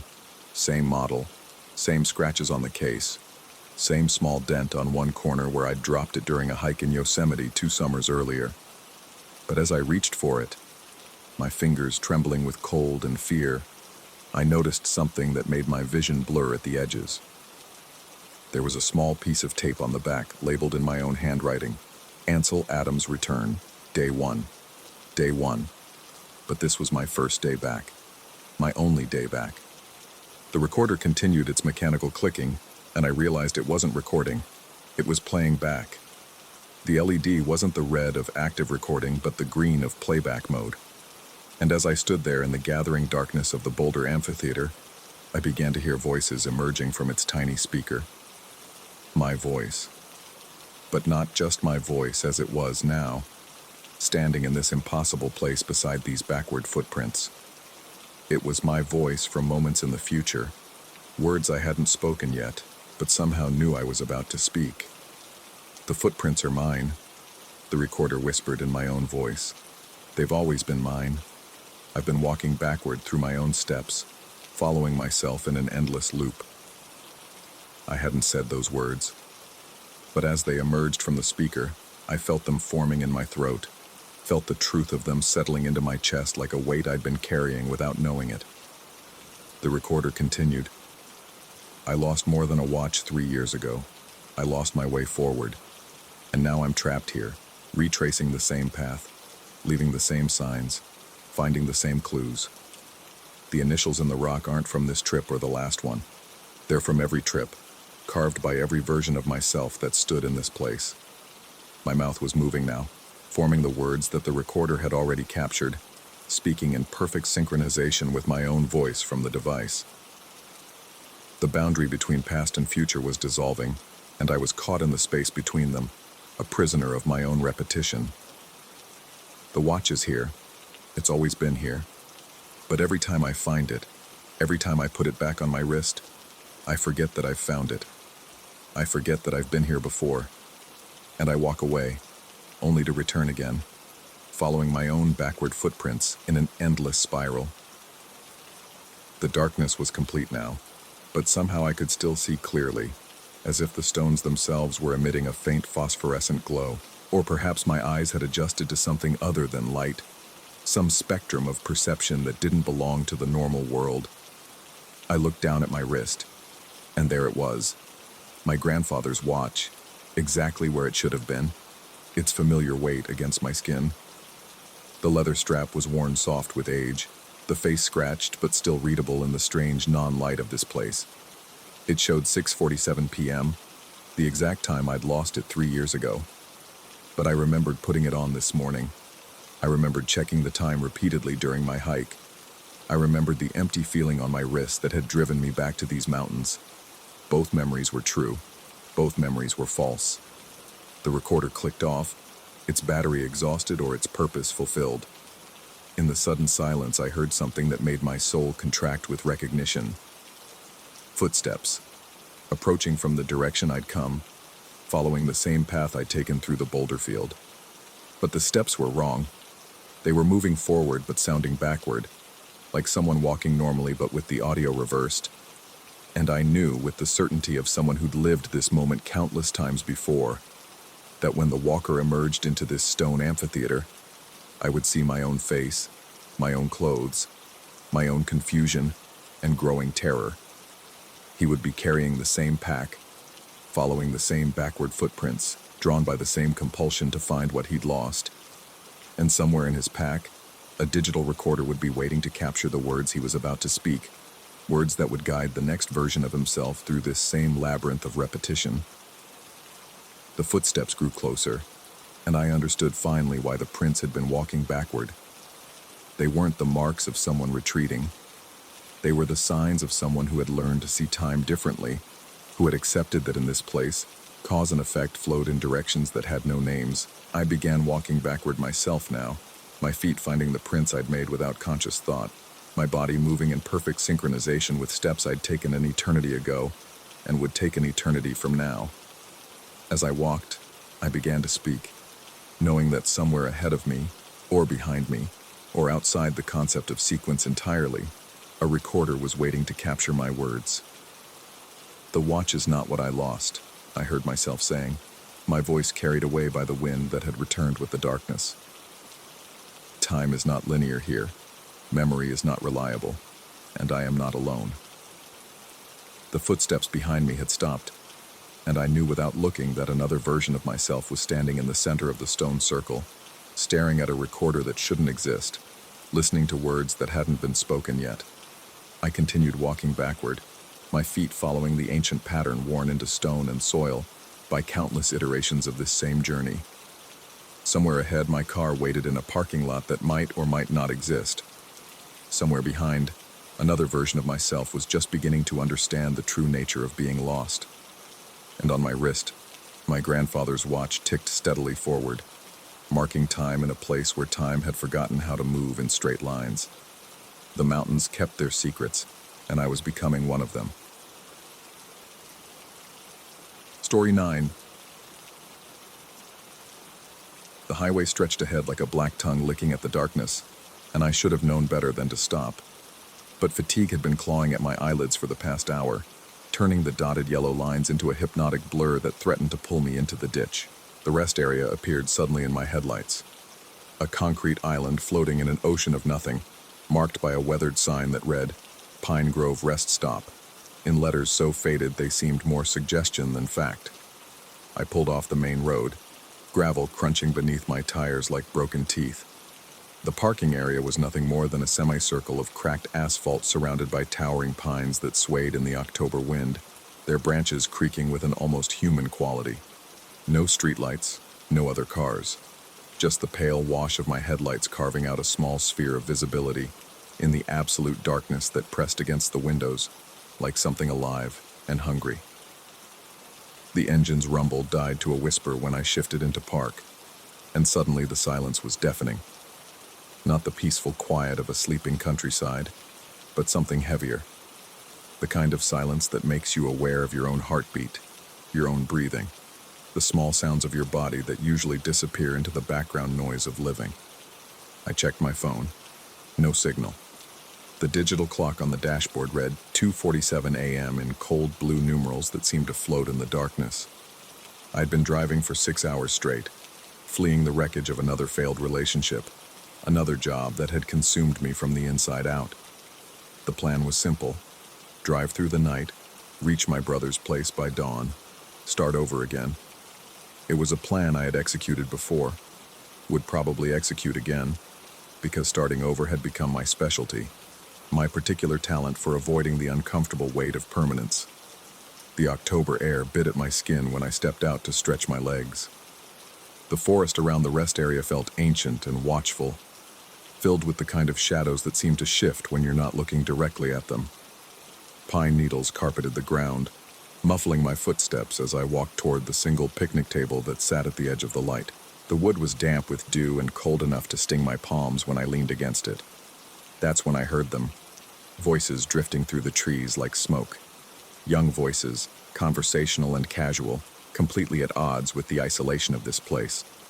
I turned toward the sound, squinting into the darkness beyond my car's reach, but saw nothing except the vertical lines of pine trunks disappearing into shadow. They emerged from the tree line like figures stepping out of a photograph, materializing so gradually that I couldn't pinpoint the exact moment they became real. Two of them, walking side by side with the easy confidence of people who belonged exactly where they were. Both wore identical uniforms, navy blazers with crested patches, khaki slacks, the kind of formal attire that marked them as students from one of those expensive preparatory schools where teenagers learn to speak in complete sentences and shake hands with eye contact. But something was wrong with the picture. The uniforms were pristine, as if they had just stepped out of a catalog, showing no signs of the walk through the forest that should have left them covered in pine needles and dirt. Their faces were clean and unmarked, their hair perfectly styled despite the wind that had been bending the trees since I arrived. They couldn't have been walking through those woods, yet there was nowhere else they could have come from. The taller one, blonde hair swept back from a face that belonged in a yearbook photo, raised his hand in greeting. His companion, darker-haired with features that seemed to shift slightly in the uncertain light, smiled with teeth that looked too white, too perfect. They approached my car with purpose, as if they had been expecting me. The blonde one did most of the talking, his voice carrying that particular blend of entitlement and politeness that expensive education tends to produce. They needed a ride, he explained, just as far as the light would take them. Something about their car breaking down, about being stranded, about needing to get back to campus before morning check-in. The details felt rehearsed, delivered with the smooth confidence of a well-practiced speech. But when I tried to focus on the specifics, they seemed to slip away like water through my fingers. I should have said no. Every instinct I possessed was screaming warnings, flooding my system with adrenaline that made my hands shake and my pulse race. But they were polite, well-dressed, obviously from good families, the kind of people who belonged in nice places, who had never learned to fear the darkness because they had never needed to. Refusing seemed not just rude but cruel, like abandoning injured animals on the side of the road. So I unlocked the doors and watched them settle into my back seat with movements that were too smooth, too coordinated, as if they were performing a dance they had rehearsed countless times. The taller one sat directly behind me, close enough that I could feel the heat of his breath on the back of my neck. His companion took the seat behind the passenger side, positioning himself where I could see him in the rearview mirror if I tilted it just right. The car felt different with them inside it, smaller somehow, the air thicker and harder to breathe. Their presence filled the space with an electricity that made my skin crawl, like the feeling you get just before a thunderstorm when the very atmosphere seems to hold its breath. I adjusted the rearview mirror, trying to get a better look at them, but the reflection seemed wrong somehow, as if the mirror was showing me something slightly different from what my eyes saw when I turned around. I started the engine and pulled back onto the highway, the headlights cutting through the darkness ahead. In the rearview mirror, I caught glimpses of my passengers, fragments of faces that never quite assembled into complete pictures. The blonde one's reflection seemed to flicker, like a television with poor reception, while the other remained unnaturally still, so motionless that I began to wonder if he was breathing at all. The silence stretched between us, heavy and uncomfortable. Usually, passengers felt obligated to make conversation, to fill the space with small talk about the weather or their destination. But these two sat in perfect quiet, their presence radiating a kind of patient waiting that made my nerves sing with tension. I could feel them watching me, their eyes tracking my movements with predatory focus. Desperate to break the suffocating quiet, I reached for the radio. The button clicked under my finger with a sound that seemed unnaturally loud in the confined space. Static burst from the speakers, not the usual white noise of empty frequencies, but something more complex, more deliberate. It rose and fell in patterns that almost resembled speech, crackling with an intelligence that made the hair on my arm stand up. And then I heard it. Buried in the static, barely audible beneath the electronic hiss, were voices. The same voices that had asked me for a ride, speaking in perfect unison with words I couldn't quite understand, but that sent ice water through my veins. The sound wasn't coming from any radio station. It was coming from somewhere else entirely. Somewhere that existed in the space between frequencies, in the gaps where normal signals feared to go. I fumbled for the volume control, my hand shaking as I tried to turn it down, but the voices only grew louder, clearer, more insistent. They were saying my name now, repeating it like a mantra, like a prayer, like an incantation designed to strip away everything I thought I knew about reality. The static began to take on rhythm, pulsing in time with my heartbeat, synchronizing with the blood rushing through my ears. Behind me, I could hear my passengers beginning to speak, their voices blending perfectly with the sounds coming from the radio. They were saying the same words, in the same cadence, creating a harmony that shouldn't have been possible, but that filled the car with a sound like wind through broken glass, like whispers in an empty room, like the last breath leaving a dying world. My hand slammed down on the radio, killing the power with violent desperation. The sudden silence was like a physical blow, leaving my ears ringing and my vision spotted with phantom lights. I gasped for air, only then realizing that I had been holding my breath, my lungs burning with the effort of trying not to breathe in whatever poison they had been broadcasting. I turned around to confront them, to demand answers, to reassert some measure of control over a situation that had spiraled completely beyond my understanding. The back seat was empty. Not just empty, pristine. The upholstery showed no indentation where they had been sitting, no warmth lingering from their bodies, no evidence that anyone had ever been there at all. The air still held that electric charge, that sense of presence that made my skin crawl, but they were gone as completely as if they had never existed. I pulled over, tires squealing against asphalt as I yanked the wheel to the right. The car lurched to a stop on the shoulder, and I sat there in the sudden stillness, my hands gripping the steering wheel so tightly that my knuckles had gone white.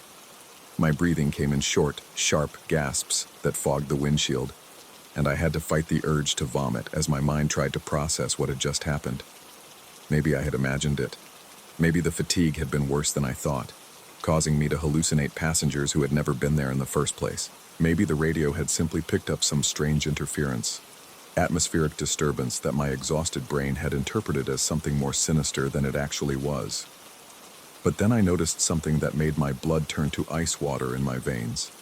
The trees outside my windows were passing by backward. I looked down at the gear shift, saw the little R glowing softly in the dashboard light, realized with growing horror that I was in reverse. Had been in reverse. For how long? How far had I driven backward down a dark highway without realizing it?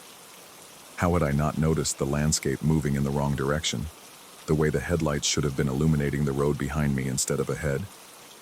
I shifted into park with hands that wouldn't stop shaking, my mind reeling as I tried to understand how this was possible.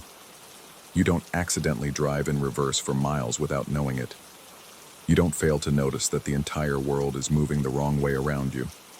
It was physically impossible, like forgetting to breathe or failing to notice that you were walking on your hands instead of your feet. But I had been doing exactly that, guiding the car smoothly backward along a highway I couldn't see, navigating curves and hills with precision that should have been impossible, as if something else had been controlling my hands, my feet, my perception of direction and space and time.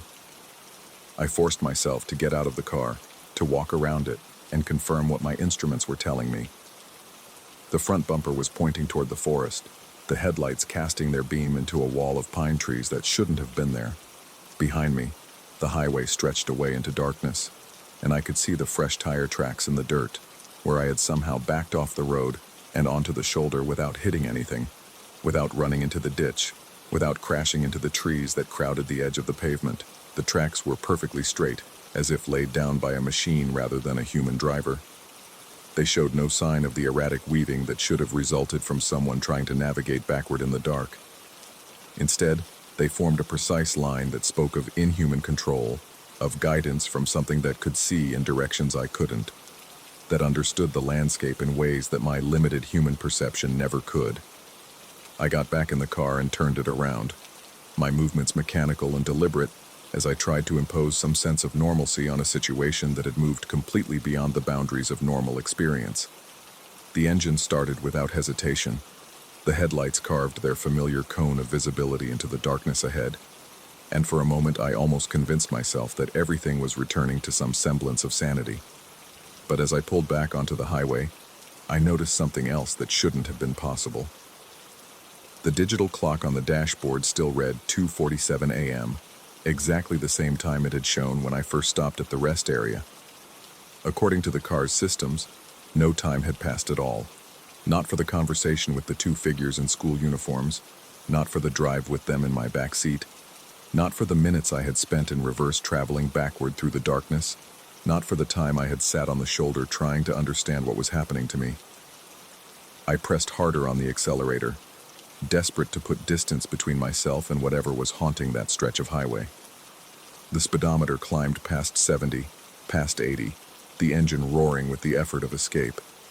But in the rearview mirror, I could see something that made my hands tighten on the wheel until my fingers ached.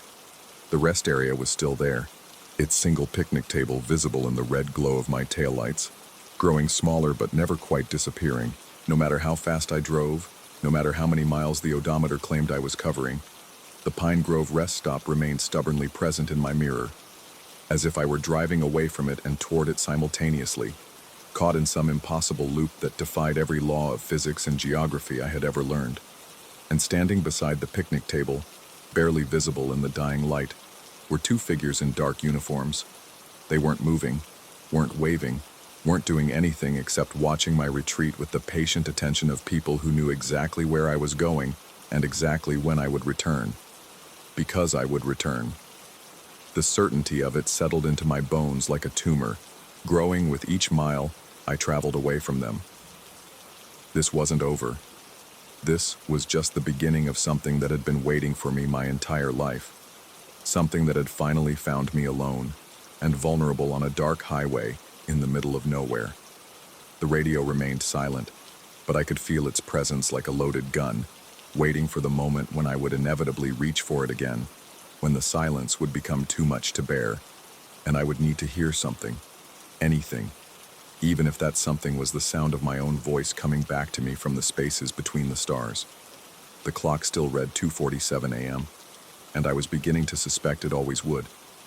Miles passed beneath my tires, or perhaps the same mile repeated endlessly, and I drove through the darkness toward a destination I wasn't sure existed, carrying passengers I couldn't see but could still feel breathing on the back of my neck, their voices echoing in the static between thoughts, between heartbeats, between the moments when I was still certain of the difference between what was real and what was waiting for me in the place where the light ends and the true journey begins. Story 10. The inheritance papers arrived on a Tuesday, along with keys that felt heavier than they should have. My uncle's winery sat 40 miles from civilization, surrounded by hills that rolled like sleeping giants under a perpetually overcast sky. The estate agent's description had been generous. Rustic charm was how she'd phrased it. Standing before the weathered stone building with its broken shutters hanging like damaged eyelids, I understood that charm had abandoned this place long ago. The front door groaned as it swung open, releasing air that tasted of fermented grapes and something else, something that coated my tongue with metallic bitterness. My footsteps echoed through empty corridors lined with portraits whose eyes seemed to track my movement. The faces were unfamiliar, yet each one stirred an uncomfortable recognition, as if I'd seen them in dreams I couldn't quite remember. The main cellar stretched beneath the building like a cathedral of wine. Massive wooden barrels lined the stone walls, their surfaces dark with age and moisture. Cobwebs draped from the vaulted ceiling like funeral shrouds, and the air hung thick with the scent of oak and decay.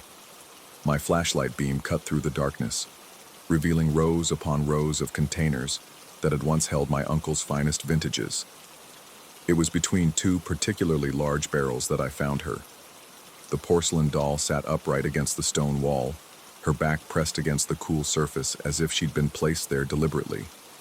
Her dress, once white, had yellowed to the color of old bones, but it was her face that made my breath catch. A spider web of hairline cracks spread across her cheek like frozen lightning, creating shadows that shifted in my flashlight beam. Her eyes, painted blue with meticulous care, stared directly at me with an intensity that seemed impossible for an inanimate object. I approached slowly, my feet creating soft scuffing sounds against the earthen floor. The doll was larger than expected, nearly 2 feet tall, and beautifully crafted despite the damage. Her hair, real human hair by the feel of it, had been arranged in careful ringlets that still held their shape after what must have been years in this damp cellar.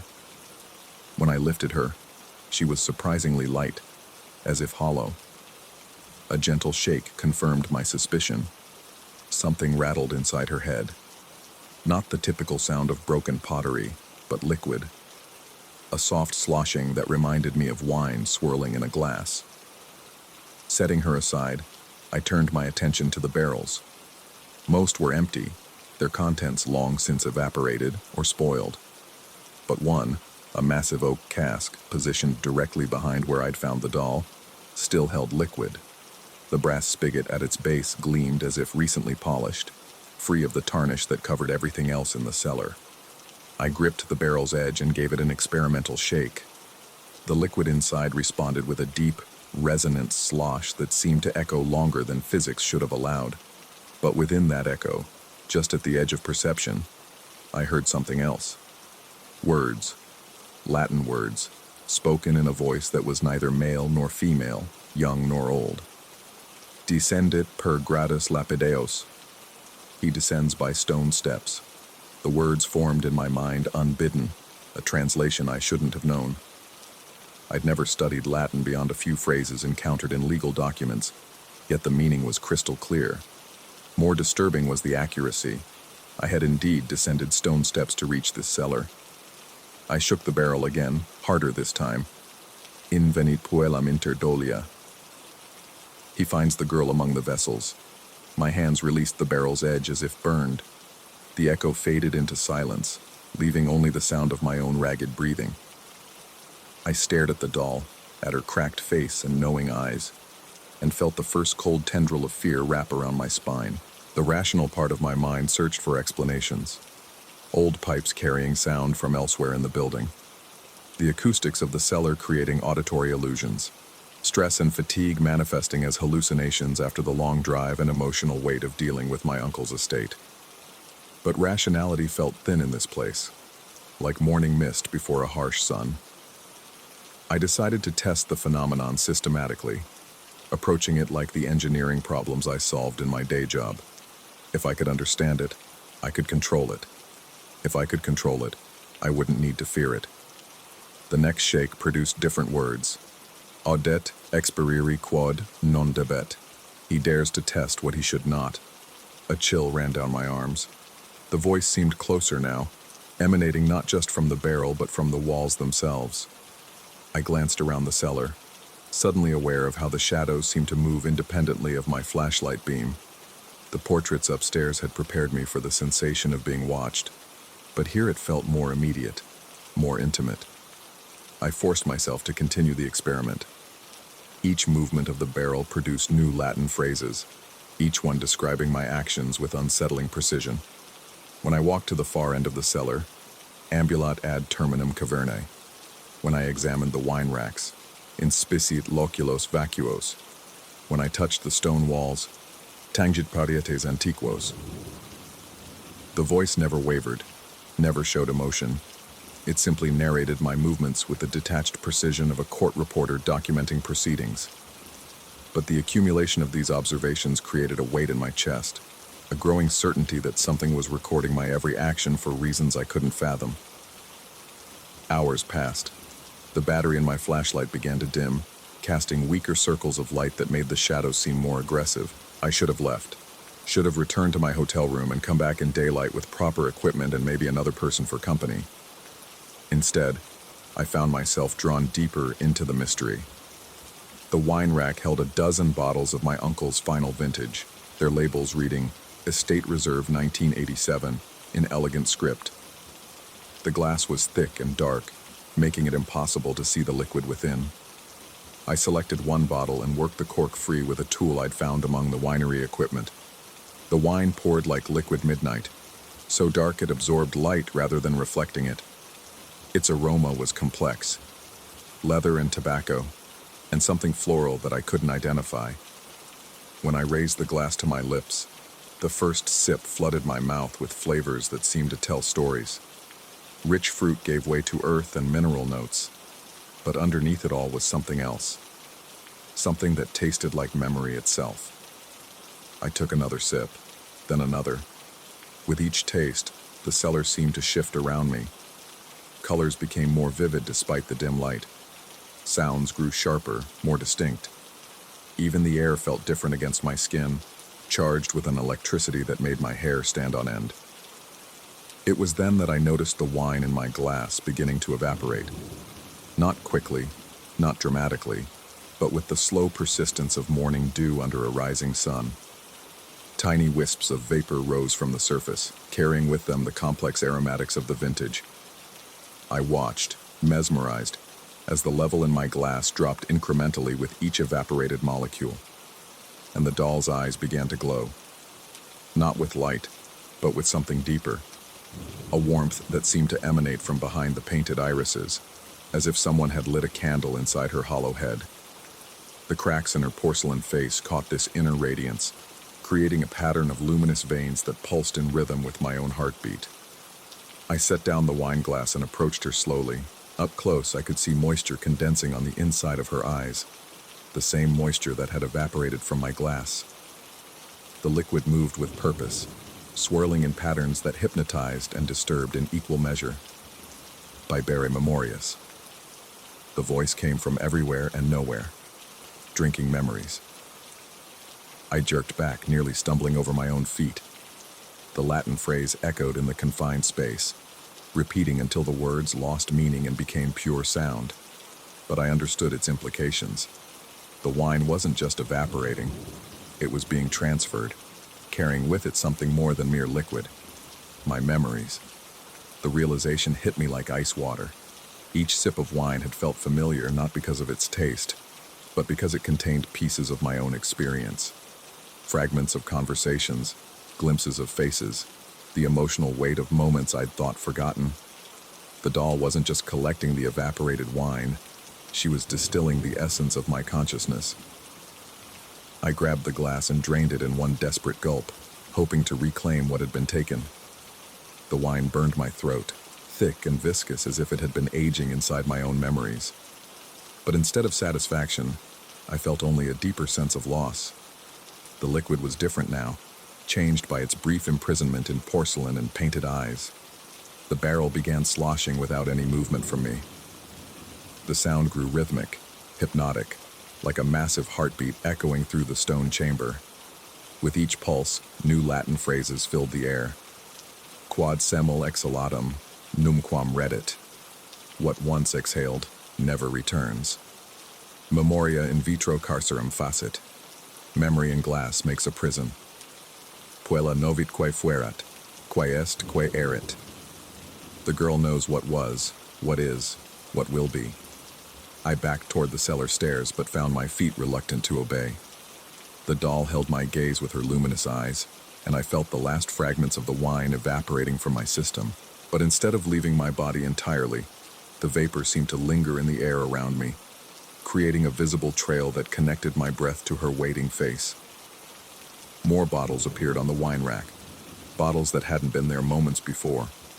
My uncle's entire collection, stretching back decades, each one labeled with a different year. But as I looked closer, I realized the dates weren't production years. They were calendar years, recent ones, extending right up to the present day. The bottle I'd opened bore yesterday's date. Understanding crashed over me like a cold wave. I wasn't the first person to discover this cellar, to find the doll, to drink the wine. Others had come before me, lured by inheritance papers or curiosity or simple misfortune. Each had contributed their essence to the collection, their memories distilled and stored in dark glass bottles for reasons I couldn't begin to comprehend. And now I was adding my own vintage to the reserve. The doll's mouth moved, just slightly, just enough to notice. Her painted lips curved into what might have been a smile, or might have been preparation for speech. The moisture inside her eyes swirled faster, creating tiny whirlpools that reflected my flashlight beam in impossible ways. I tried to run, but my legs felt heavy, waterlogged. Each step required enormous effort, as if I were moving through thick liquid rather than air. The cellar stretched before me, longer than it had been when I'd first descended. The stairs seemed miles away, receding even as I struggled toward them. Behind me, the barrel's rhythm intensified. The Latin phrases came faster now, overlapping until they formed a chant that seemed to originate from the stone walls themselves. The doll's glow brightened, casting shifting shadows that danced across the curved ceiling like living things. I reached the stairs and began climbing, my hand gripping the stone railing for support. Each step felt like a small victory, but the sensation of being watched grew stronger. At the top, I burst through the cellar door and into the main house, slamming it behind me with enough force to rattle the walls. Silence. No Latin phrases, no rhythmic sloshing, no sound at all except my own labored breathing and the frantic beating of my heart. I leaned against the door, feeling the solid wood against my back, and tried to convince myself that I'd escaped whatever had been happening in that cellar. but when I looked down at my hands, I saw tiny drops of wine still clinging to my fingers. Dark liquid that shouldn't have been there, that I was certain I'd wiped away. And as I watched, the drops began to evaporate, rising from my skin in thin spirals of vapor that drifted toward the cellar door, toward the cracks beneath it, toward the waiting doll below. I stumbled through the house and out into the night air, desperate for space and sky and anything that wasn't confined stone and watching eyes. The stars above seemed dimmer than they should have been, filtered through a haze that might have been clouds, or might have been something else entirely. My car waited in the gravel driveway, keys still in my pocket, escape still possible. But as I reached for the door handle, I caught my reflection in the window glass and saw tiny cracks spreading across my face, hairline fractures, just like the ones on the doll's porcelain cheek. They spread slowly but persistently, creating a web of damage that mapped perfectly onto my features. When I touched them, my fingers came away with moisture, wine-dark liquid that evaporated even as I tried to wipe it clean. I drove away from the winery as fast as the narrow mountain roads would allow, checking my rearview mirror obsessively for signs of pursuit. But nothing followed me except my own thoughts, circling endlessly around questions I couldn't answer. Had the experience been real? A hallucination brought on by stress and isolation? Some kind of chemical reaction from drinking wine that had been stored improperly for decades? The cracks on my face faded as I put distance between myself and the cellar, disappearing entirely by the time I reached my hotel. But I could still taste wine on my tongue, still hear the echo of Latin phrases in the quiet moments before sleep. And sometimes, in the corner of my vision, I caught glimpses of porcelain eyes watching me with patient intensity. The inheritance papers are still in my briefcase. The winery still waits among its rolling hills, patient and persistent as erosion. I tell myself I'll sell it, have it demolished, find some way to bury the mystery along with the building. But I know I'll return. The doll has something of mine now, something distilled from memory and breath and the essence of being human. And I have something of hers, the knowledge of what waits in that cellar, the understanding that some inheritances come with prices that can't be calculated in dollars or time. Late at night, when sleep refuses to come, I taste wine on my lips and hear the soft sloshing of liquid in oak barrels. Latin phrases whisper at the edge of consciousness, describing actions I haven't taken yet, places I haven't gone, but will. Revertetur ad puellum. He will return to the girl. The translation forms in my mind with perfect clarity, and I know it's true. The doll waits with infinite patience, her hollow head growing heavier with each drop of collected memory. And somewhere in the dark cellar, new bottles appear on the wine rack, each one labeled with a future date, each one waiting to be filled.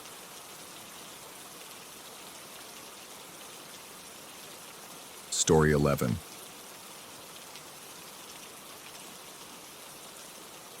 The graveled road to St. Bartholomew's colony stretched like a scar across the Montana wilderness, each mile taking me further from anything resembling civilization. My van's engine coughed against the thin mountain air as I navigated the final switchback, and there it was, a cluster of weathered wooden buildings huddled against the mountainside like survivors of some forgotten catastrophe.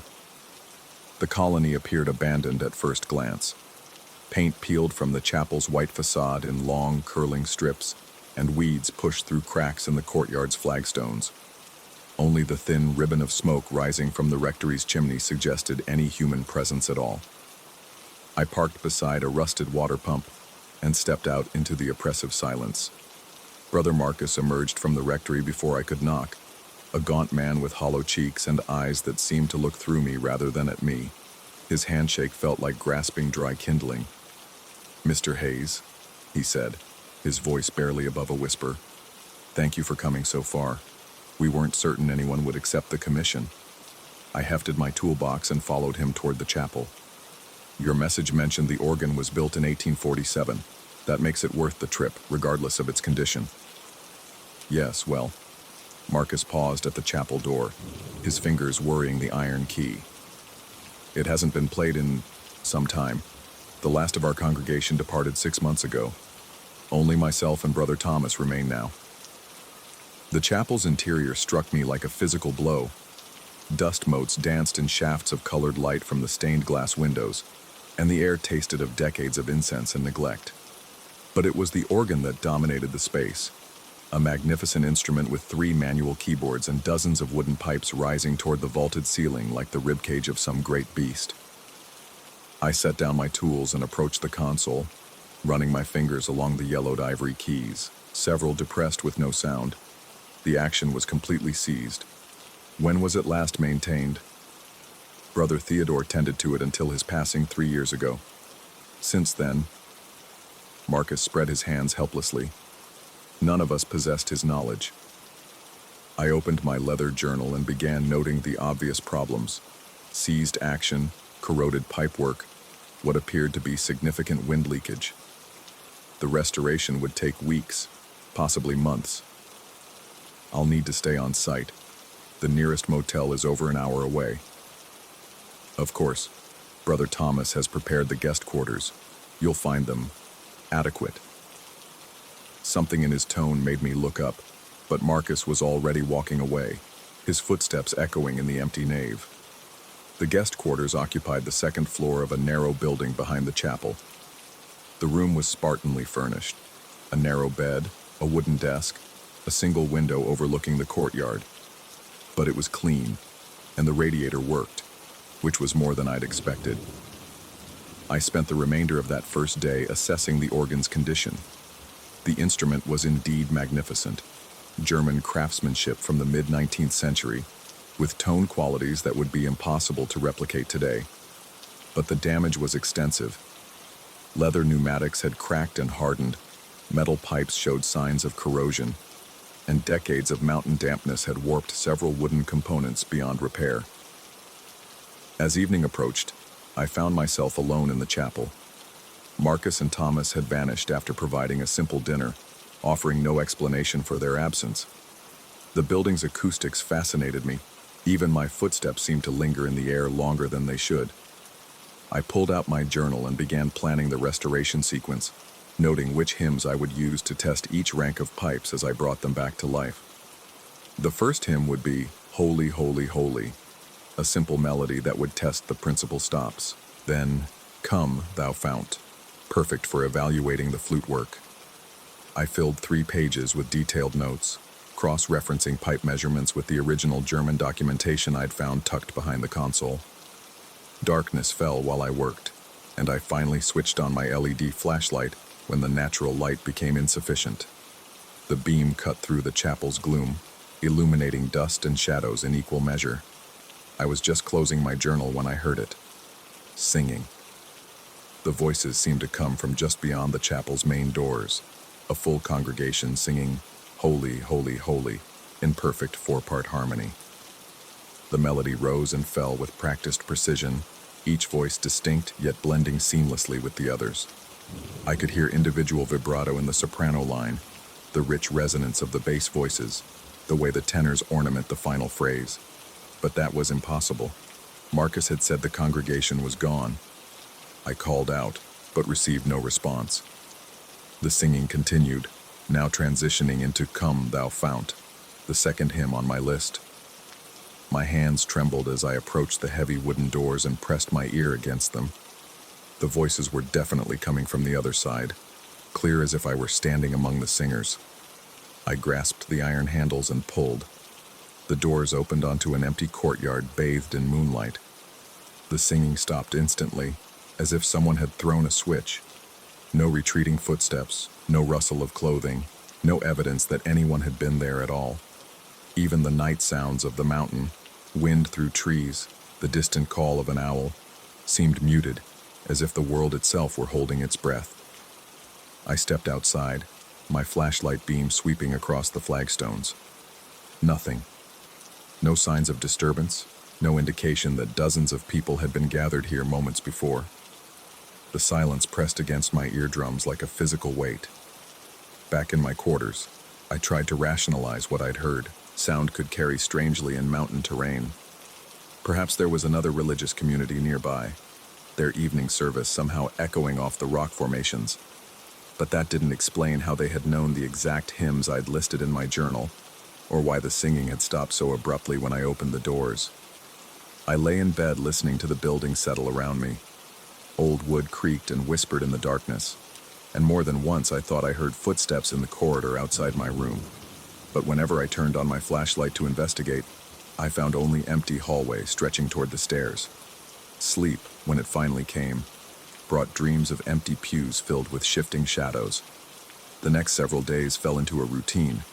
I worked on the organ during daylight hours, methodically cleaning and repairing each component. Marcus and Thomas appeared occasionally, bringing meals or offering cryptic observations about the weather, but they seemed more like phantoms than companions, present one moment, gone the next without explanation. The organ slowly began to respond to my ministrations. I managed to restore wind pressure to several ranks of pipes, and by the fourth day I could coax primitive melodies from the principal stops. The sound filled the chapel with rich, resonant tones that seemed to awaken the building itself. Dust drifted down from the rafters, and I could swear the stained glass windows grew brighter, as if the music were feeding some deep hunger in the structure. But it was the nights that truly haunted me. Every evening, as soon as darkness fell and I switched on my flashlight to continue working, the singing would begin. Always the same location, just beyond the chapel doors. Always the same repertoire, the exact hymns I had listed in my journal, performed in the precise order I had written them down.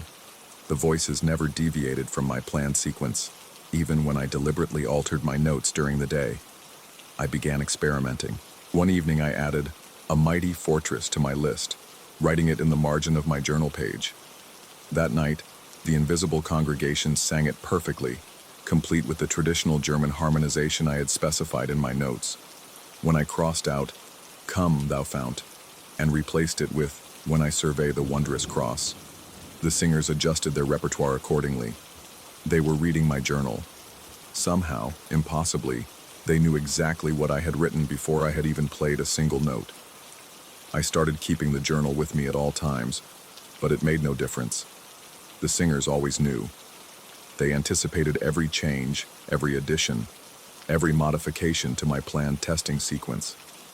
It was as if they existed in some temporal space adjacent to my own, where future and past collapsed into a single eternal moment of performance. The footprints appeared on the seventh night. I had grown bold enough to turn off my flashlight while the singing occurred, standing in the chapel's darkness and listening to the impossible chorus. The music seemed more vivid in the blackness. I could distinguish individual voices, hear the soft intake of breath before each phrase, even detect the subtle rustle of clothing as bodies swayed with the rhythm. When "O Sacred Head Now Wounded" concluded, I waited for the familiar silence before switching my light back on. The beam illuminated the chapel floor, and I nearly dropped the flashlight in shock. Footprints covered the polished wooden planks, dozens of them, all barefoot, still gleaming wet against the dark wood. They clustered around the pews in natural congregation patterns, some overlapping where people had shifted position during the singing. The prints were fresh, so fresh that I could see individual toe marks and the distinctive arch patterns unique to each foot. I knelt and touched one of the prints. My finger came away damp, but the chapel had been empty. I had stood in complete darkness for over 20 minutes, and no one had entered through the main doors. The side entrances were locked. I had checked them myself days earlier.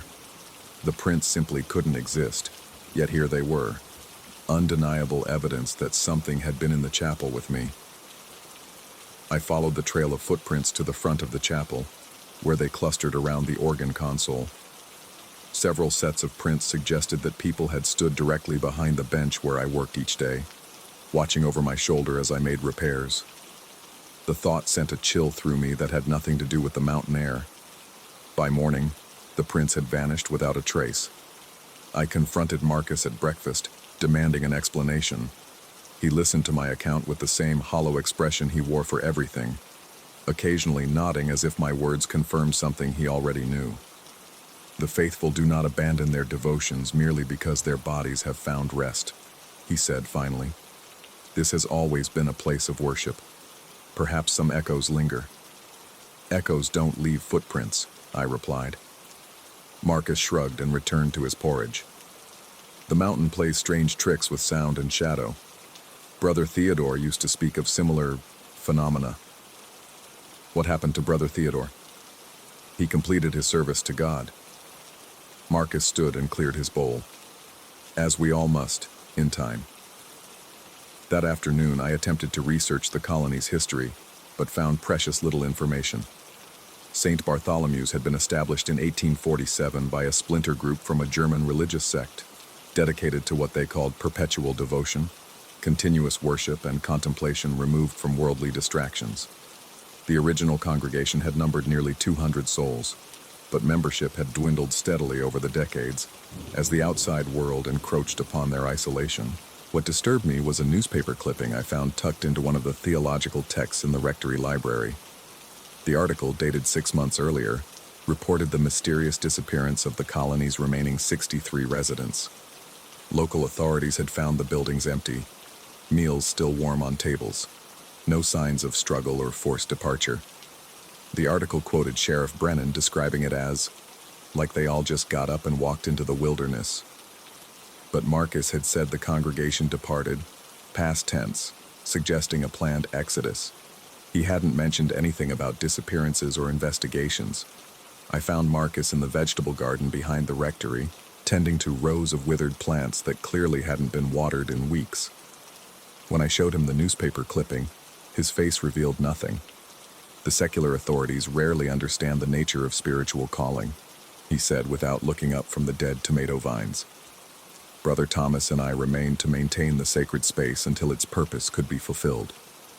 What purpose? Every instrument of worship must find its voice. The organ has been silent too long. His words carried an undertone that made my skin crawl, but before I could press for clarification, he had shambled away toward the rectory, leaving me alone among the dying plants. That night, I made a decision that would haunt me for months afterward. Instead of working in the chapel until darkness fell, I positioned myself outside the building before sunset, hidden behind the water pump where I could observe the entire courtyard. If the singers were somehow entering the chapel without my knowledge, I would catch them in the act. The sun disappeared behind the mountain peaks, and twilight deepened into full darkness. I waited, barely breathing, my eyes fixed on the chapel doors. Nothing moved in the courtyard. No figures approached the building. The silence stretched on until my legs cramped from crouching behind the pump. Then the singing began. The voices rose from inside the chapel, full, rich, and impossibly present. I could hear them as clearly as if I were sitting in the front pew. Holy, holy, holy filled the night air, each voice distinct and perfect. But the chapel remained empty. I had been watching the doors continuously, and no one had entered. My flashlight beam cut through the darkness as I approached the building. The singing continued unabated. They were performing "Come Thou Fount" now, the harmony more complex than any human choir could achieve. I pressed my face against the stained glass window beside the door, but the beam revealed only empty pews and dust motes dancing in the colored light. I opened the door. The singing stopped instantly, but this time I didn't need to turn on my flashlight to see the footprints. They gleamed wetly in the moonlight streaming through the windows. Dozens of them, still fresh, still damp, arranged in perfect rows, as if a full congregation had been singing just moments before. But I had been watching. The chapel had been empty when the singing began, empty throughout the entire performance, and empty when I entered. The footprints existed without the feet that had made them, evidence of presence without substance, proof of an impossible congregation that sang without breath and walked without bodies. I backed out of the chapel and ran to my quarters, my heart hammering against my ribs.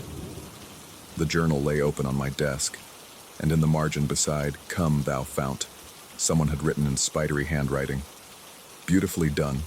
The restoration proceeds well." The ink was still wet. I didn't sleep that night. Instead, I sat by my window watching the chapel, waiting for some sign of the presence that haunted it. But the building remained dark and still, giving no hint of the impossible congregation that gathered within its walls each evening. By morning, I had made my decision. The organ was nearly functional. A few more days of work would complete the basic restoration. I would finish the job and leave immediately, before whatever force inhabited this place could extend its influence any further. But the organ had other plans.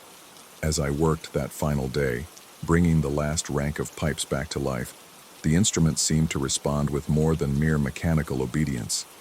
The touch became more sensitive, the tone richer and more complex than 18th century craftsmanship should have allowed.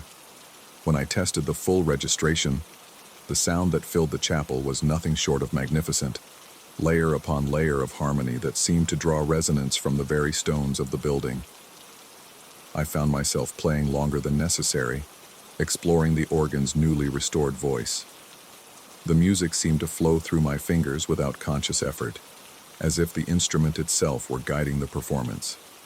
Hymns I had planned to test individually blended seamlessly into a continuous worship service, each piece flowing naturally into the next. The sun set while I played, but I didn't stop to turn on my flashlight. The music was too beautiful, too perfect to interrupt with mundane concerns about illumination. Besides, I knew every key and stopped by touch now.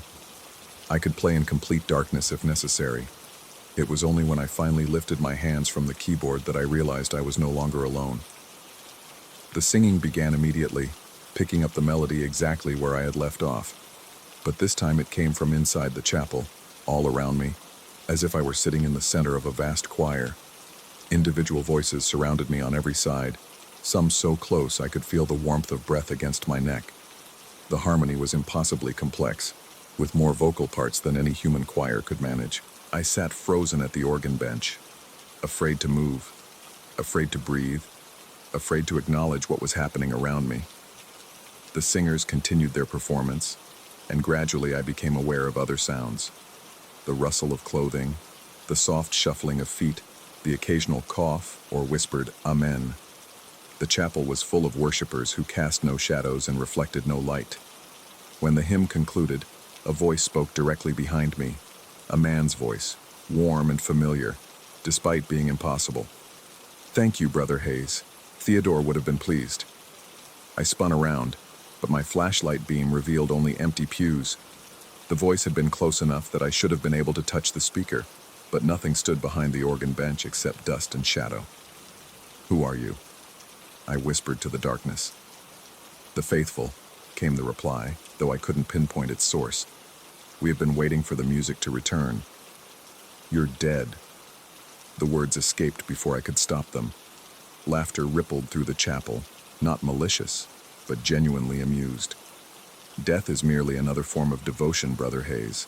The body may rest, but the spirit continues its worship."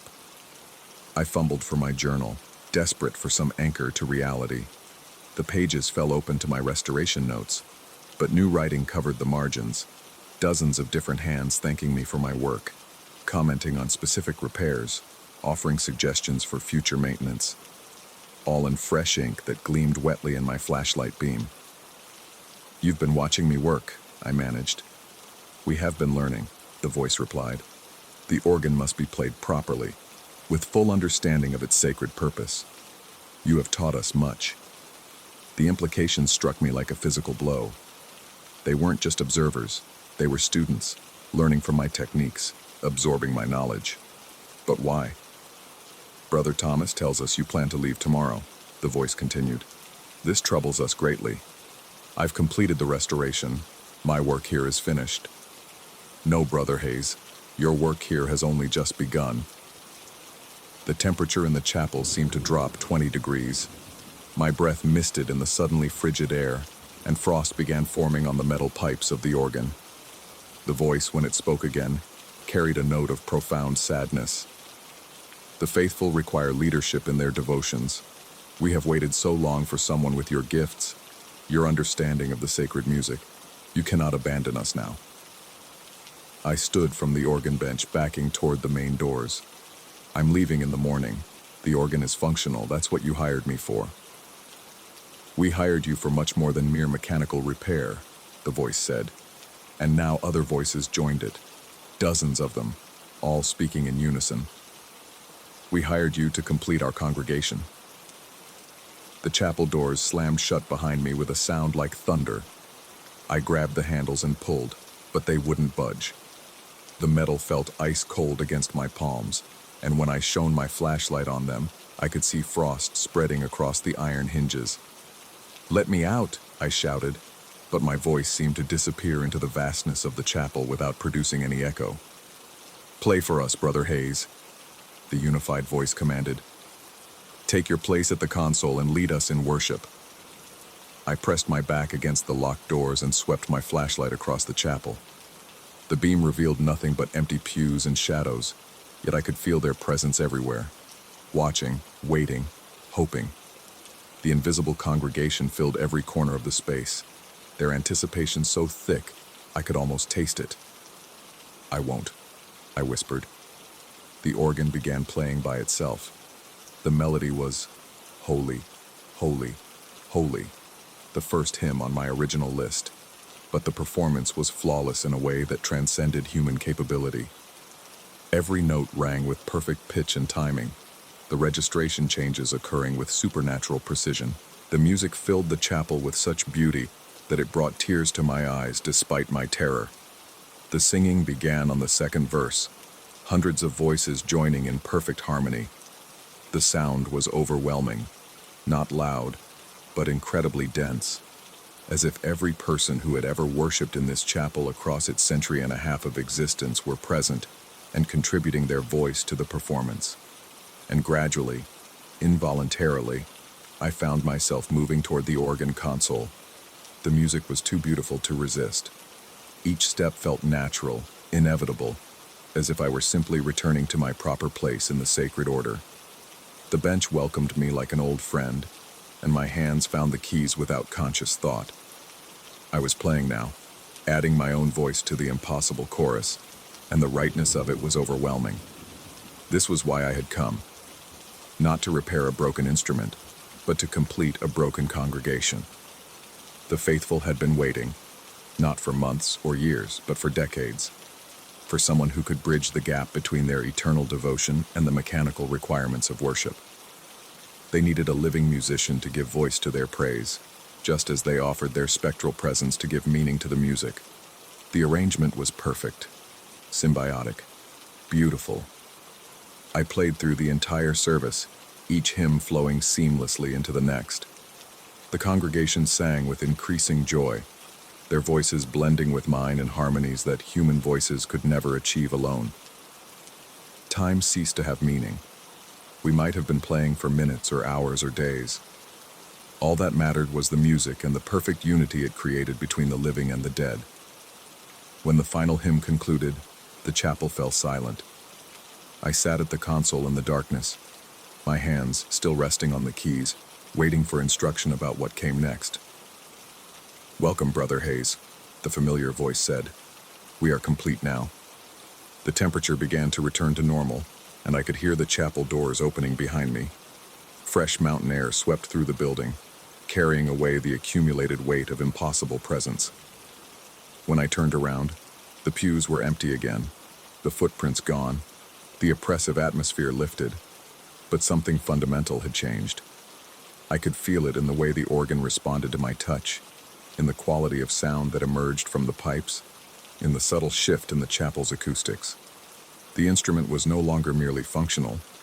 It was alive, imbued with the spiritual energy of its faithful congregation. I gathered my tools mechanically and walked to the main doors. Outside, the first pale light of dawn was touching the mountain peaks. Marcus stood in the courtyard, no longer gaunt and hollow-eyed, but somehow more substantial, more present. "The work is complete?" he asked. I nodded, unable to trust my voice. "Then you understand your purpose here?" It wasn't a question. I did understand, with a clarity that terrified me. The organ needed more than maintenance.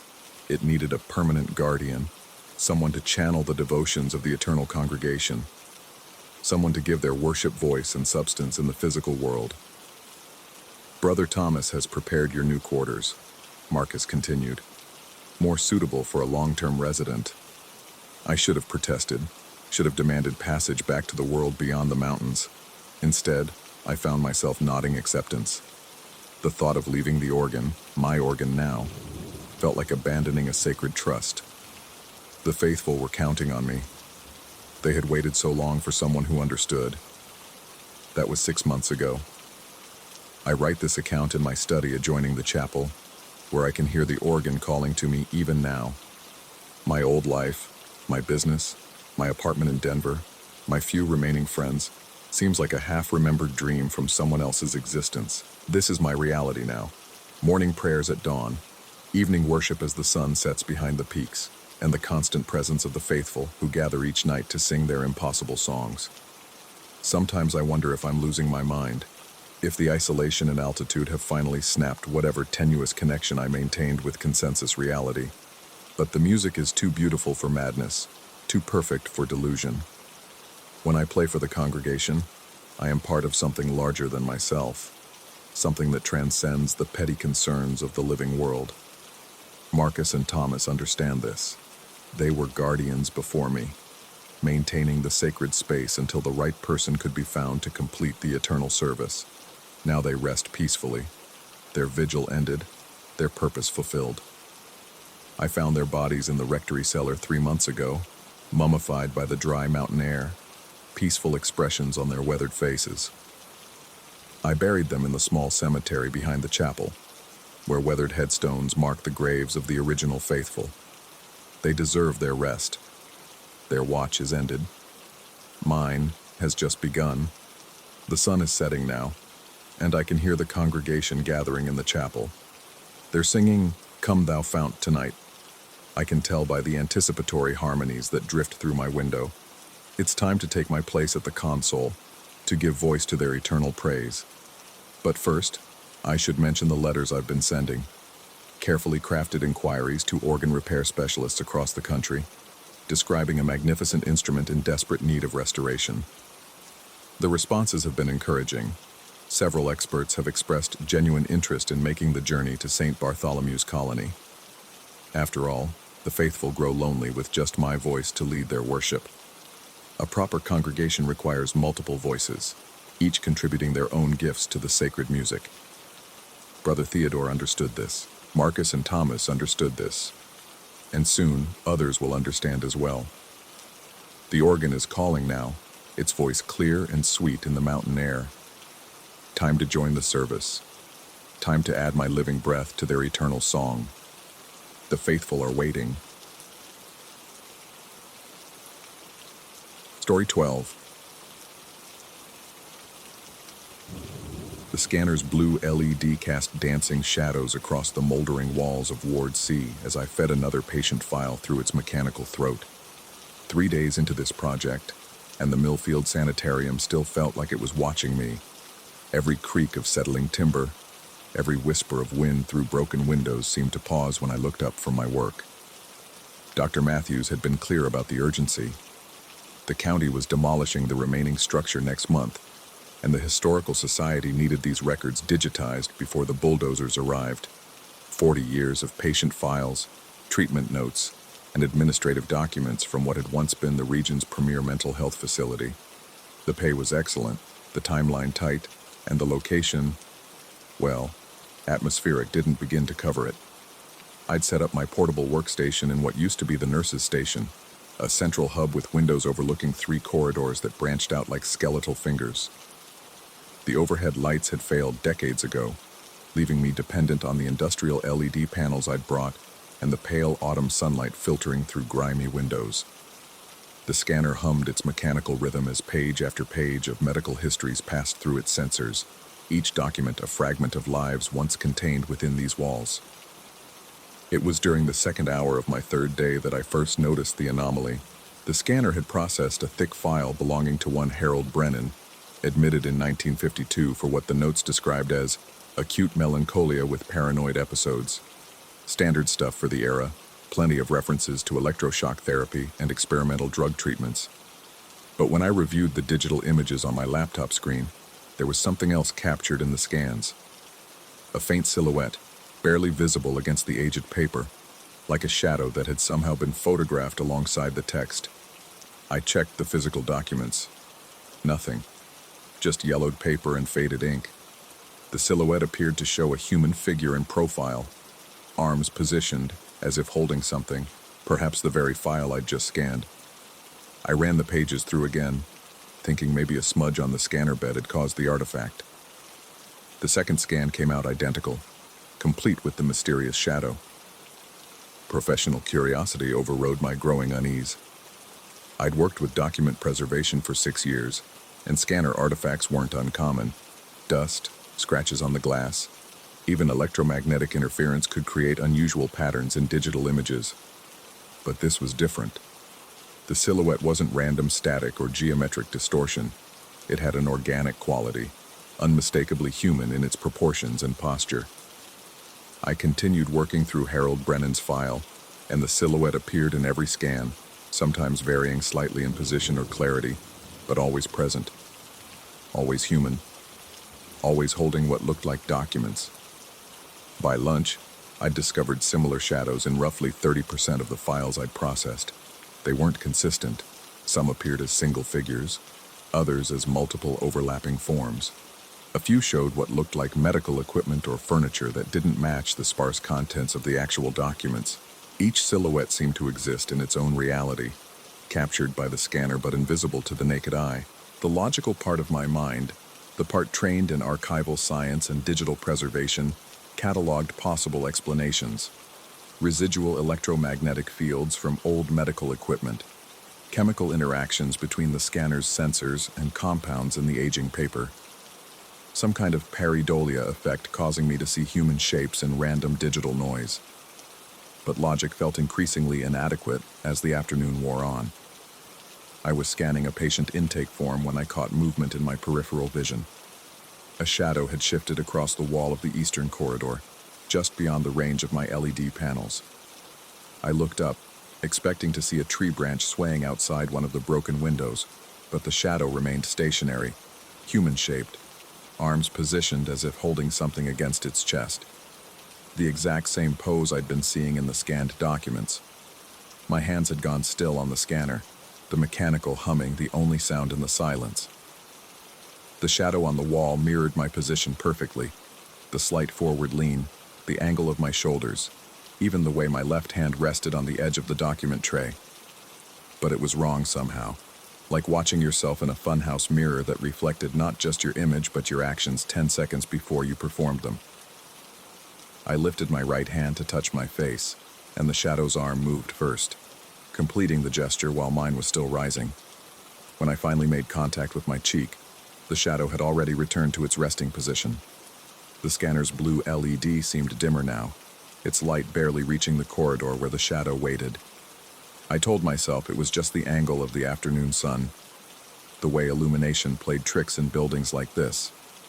But when I moved my left hand to flip to the next page, the shadow anticipated the motion, its arm sweeping in a graceful arc several seconds before mine followed the same path. I stood up abruptly, and the shadow's posture shifted to match. But again, it moved first, rising from its seated position while I was still pushing my chair back. It waited there on the wall, standing as I was standing, perfectly still except for the subtle sway that suggested breathing, watching me without eyes, mimicking me without understanding.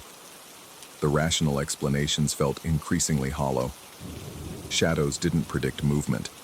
They didn't maintain independent postures when their casters shifted position. They certainly didn't appear on walls perpendicular to any possible light source. I forced myself to sit back down and resume scanning. Work was the anchor, the familiar rhythm that could ground me against whatever psychological pressure this place was exerting. Document after document passed through the scanner, each one adding to my growing digital archive, while the shadow on the wall continued its unsettling dance of anticipation. The files themselves began to tell a story that matched my growing unease. Patient after patient admitted with reports of visual hallucinations, paranoid delusions, and persistent sensation of being observed. Treatment notes mentioned patients who claimed to see shadows moving independently of their casters, figures in their peripheral vision that vanished when looked at directly. Dr. Morrison, the sanitarium's chief psychiatrist during the 1950s, had written extensively about what he termed environmental psychosis, the tendency for institutional settings to amplify existing mental health conditions through isolation and atmospheric pressure. One file caught my attention particularly. Marcus Webb, admitted in 1954, had been found in his room claiming that his shadow was moving wrong. The intake notes recorded his insistence that reflections and shadows were acting independently, showing him what he was about to do before he did it. Dr. Morrison's treatment notes were extensive, documenting increasing agitation and a fixation on mirrors and reflective surfaces. The final entry mentioned that Webb had to be transferred to a room with no windows after he became violent toward his own reflection. As I read, the shadow on the wall began to move without any corresponding movement from me. It turned its head slowly, as if surveying the corridor, then returned to watching my position.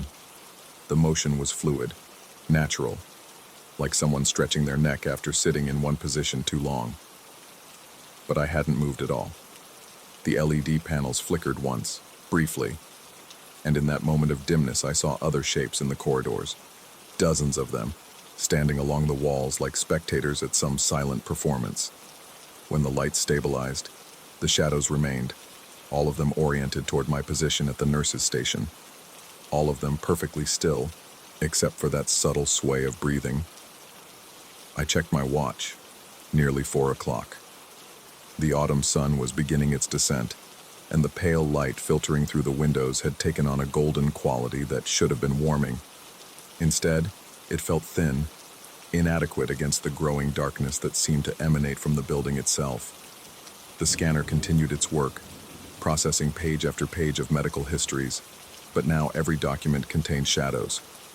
Not just one or two faint silhouettes, but multiple figures overlapping and interweaving across the digital images.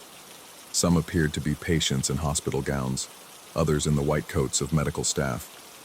A few wore what looked like the formal attire of visitors or administrators. All of them were engaged in activities that the physical documents couldn't explain, examining files, pointing at charts, gesturing toward areas outside the scanner's frame of reference. And all of them were looking at me.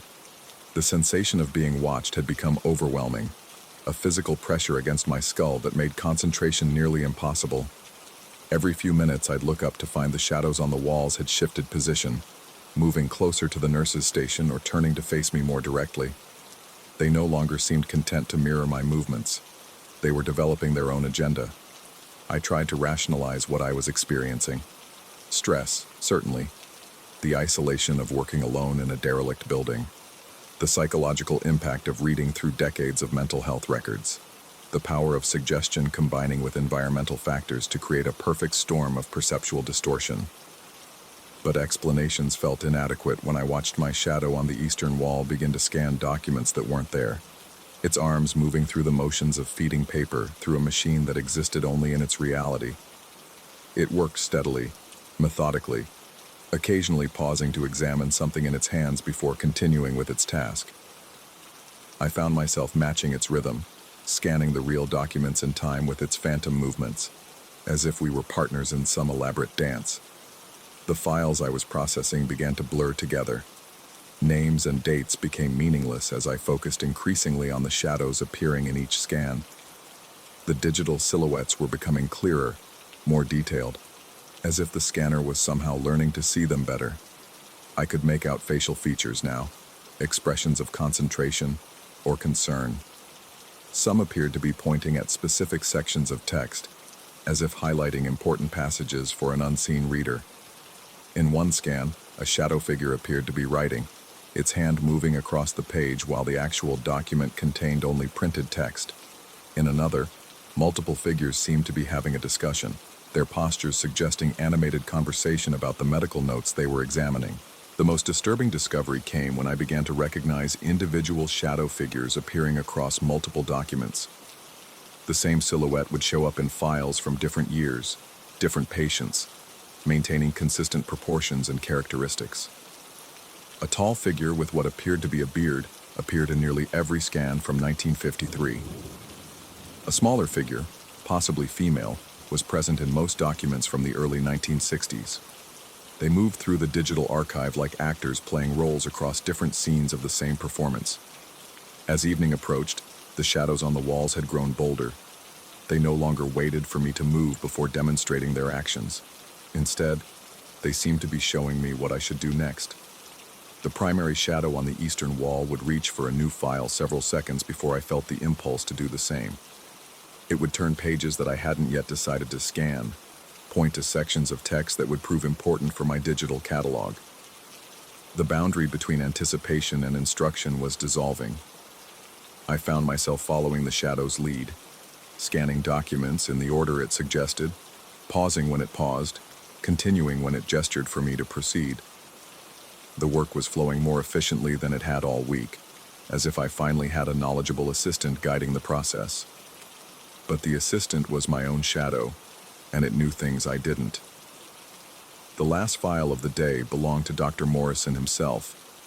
Not a patient file, but a personal journal he'd apparently kept during his tenure at Millfield. The entries, dated from 1955 to 1958, documented his growing concern about what he called shadow phenomena among the patient population. Multiple individuals across different wards were reporting similar experiences. Shadows that moved independently, reflections that showed actions before they were performed, the persistent sensation of being observed by figures that couldn't be directly seen. Morrison's initial skepticism had gradually given way to a more disturbing hypothesis. He theorized that certain individuals, particularly those with existing psychological vulnerabilities, might be sensitive to what he termed temporal bleeding, moments when the linear progression of time became fluid, allowing perception to slip between past, present, and future states. The final entries in his journal described his own experiences with the phenomenon. He'd begun to see shadows of former patients in the corridors, shadows of colleagues who had transferred to other facilities, shadows of himself performing actions he had yet to decide upon. The journal ended abruptly with a note stating his intention to request a transfer to another institution. As I scanned the last page of Morrison's journal, the shadows on the walls began to move in unison. They turned away from the nurses' station and walked slowly down their respective corridors, maintaining their human proportions but stretching and distorting as they moved beyond the reach of my LED panels. Within minutes, I was alone again, the silence of the abandoned sanitarium settling around me like a heavy blanket. But when I looked at the final scan on my laptop screen, I saw myself. Not a shadow figure, but a clear, detailed silhouette that perfectly matched my position at the workstation. I was now part of the digital archive, captured alongside the medical records as if I belonged there. The timestamp on the scan showed today's date, but the silhouette appeared to be reading a document that I hadn't yet picked up. A file labeled Digital Preservation Project, Millfield Sanitarium Historical Archive. A file that didn't exist in my physical collection. I packed my equipment with shaking hands, leaving the remaining documents for tomorrow. The shadows had returned to the walls as I worked, standing in their original positions as if they'd never moved.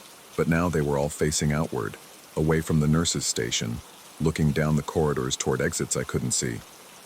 As I reached the main entrance, I turned back for one final look at the building.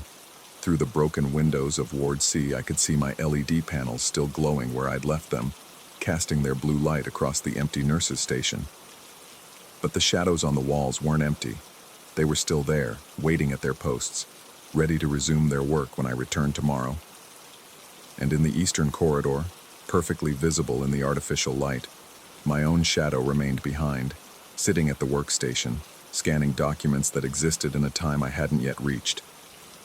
It looked up as I watched, raised what appeared to be a hand in acknowledgement, then returned to its task. I drove home through the gathering darkness, uncertain whether I'd be able to return to complete the project, but somewhere in the back of my mind I already knew I would. The shadows had shown me too much, taught me too much about the fluid nature of time and perception within those walls. And tomorrow when I returned to Ward C, I suspected they'd be ready to show me more.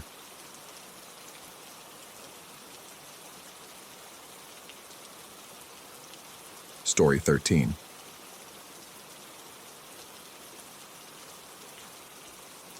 The St. Catherine Medical College had been shuttered for 3 years when I first pushed through its rusted gates. Urban exploration wasn't exactly my hobby, more like a compulsion I'd developed since the divorce, a need to fill the suffocating silence that had consumed my evenings. The building squatted against the October sky like a diseased tooth, its red brick facade streaked with water damage and crowned by broken windows that caught the dying light like dead eyes. I'd heard about the place from Marcus, a photographer who specialized in abandoned buildings. He'd mentioned it casually over beers, describing the pristine condition of the morgue in the basement. Untouched, he'd said, his camera strap wound tight around his fingers, like they just locked the doors and walked away. What he hadn't mentioned, what I discovered as I descended the concrete stairwell, my flashlight beam dancing across peeling institutional paint, was the sound the building made when it breathed. Because it did breathe. The walls expanded and contracted with a rhythm that matched my pulse, or maybe my pulse had synchronized to the building's rhythm. Each exhale brought the scent of formaldehyde and something else, something organic and sweet that made my stomach clench. The basement hallway stretched before me, lined with doors bearing faded placards, storage, equipment, pathology. At the far end, a double door marked with a simple word, morgue. The lock had been broken long before my arrival.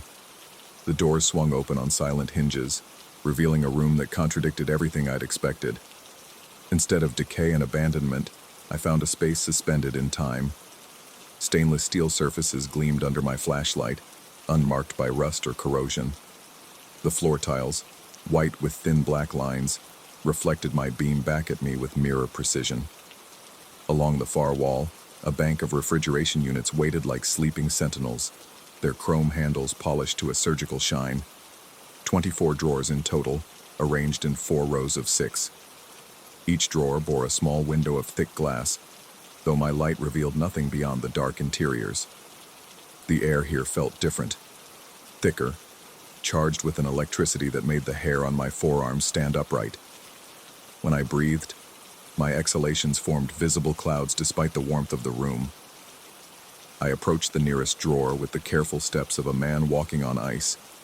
The handle was cold enough to burn when I grasped it, and for a moment I hesitated. Urban exploration had taught me caution.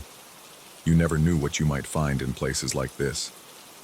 But curiosity, that fatal flaw that had already cost me a marriage and 2 jobs, proved stronger than prudence.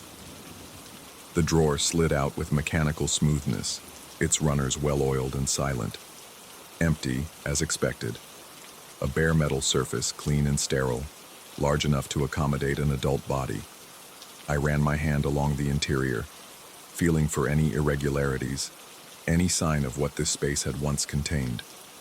The metal was warm to the touch, warmer than the handle had been, and textured with tiny perforations for drainage.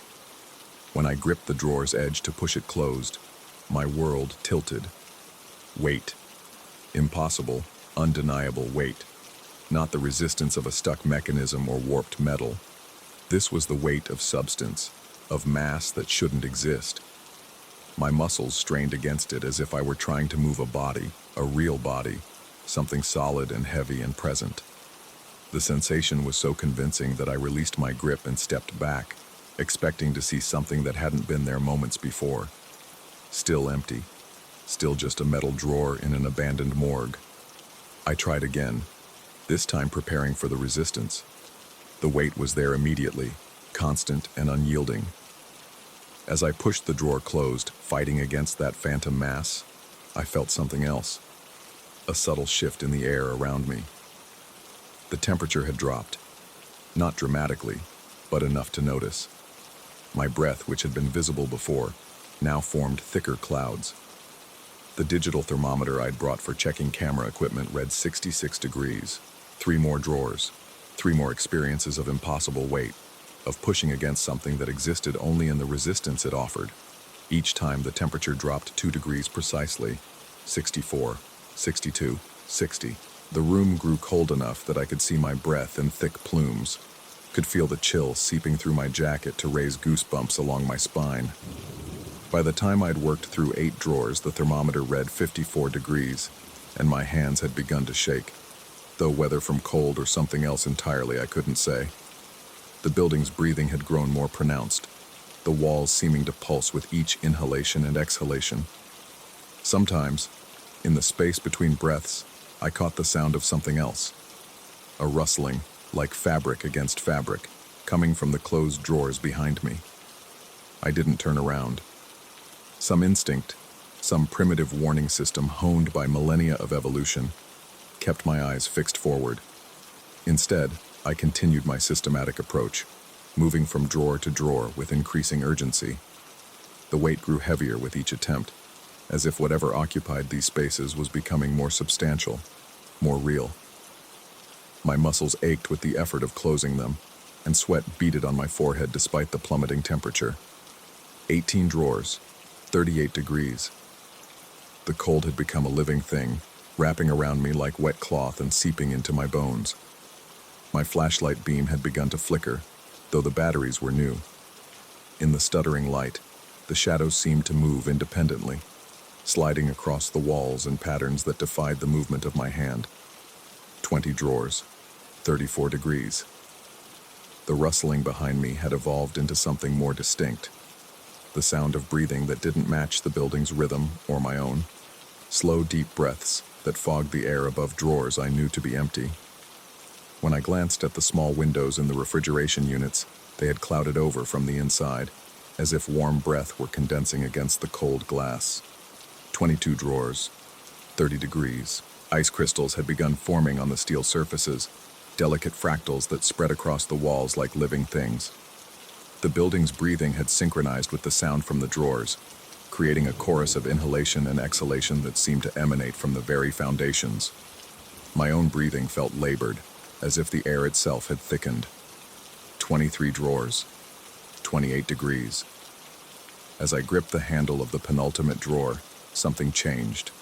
The weight I encountered wasn't just resistance now, it was movement. Whatever occupied the space seemed to shift and settle as I pushed, adjusting its position like a sleeping person disturbed by movement. The metal grew warm under my hands, warm enough to sting after the bitter cold of the room. The final drawer, 26 degrees. My hands trembled as I reached for the handle, and not entirely from the cold. The weight here was different, not just heavy, but active. As I pulled the drawer open, I felt resistance that seemed almost deliberate, as if something inside were grasping the sides, trying to prevent its exposure. When I finally managed to extend it fully, the empty interior somehow looked less empty than the others. The metal surface bore the faint impression of a human form, subtle depressions where a head, shoulders, and hips might rest. Pushing it closed required all my strength. The weight fought me every inch of the way, and halfway through the motion I felt something that made my blood freeze. A hand, pressing against my palm from the other side of the metal. 5 distinct points of pressure, fingers splayed against mine through the drawer's base. Warm fingers, alive fingers, belonging to something that couldn't possibly exist in an empty space. I slammed the drawer shut with a violence that sent echoes crashing through the morgue. The thermometer read 24 degrees. Ice coated every surface now, transforming the sterile room into a crystalline cavern. My breath came in ragged gasps that hung in the air like smoke signals. And when I turned to leave, I discovered I was no longer alone. A face stared back at me from the surface of the main door. Not etched or carved, but formed from the ice itself. The features were indistinct, yet unmistakably human. Hollow eyes, a mouth slightly open as if in surprise or protest, cheekbones sharp enough to cast shadows in my flashlight beam. It was the face of someone caught between sleep and waking, between presence and absence. I stumbled backward, nearly tripping over my own feet. The face remained motionless, watching me with eyes that reflected my light back like mirrors.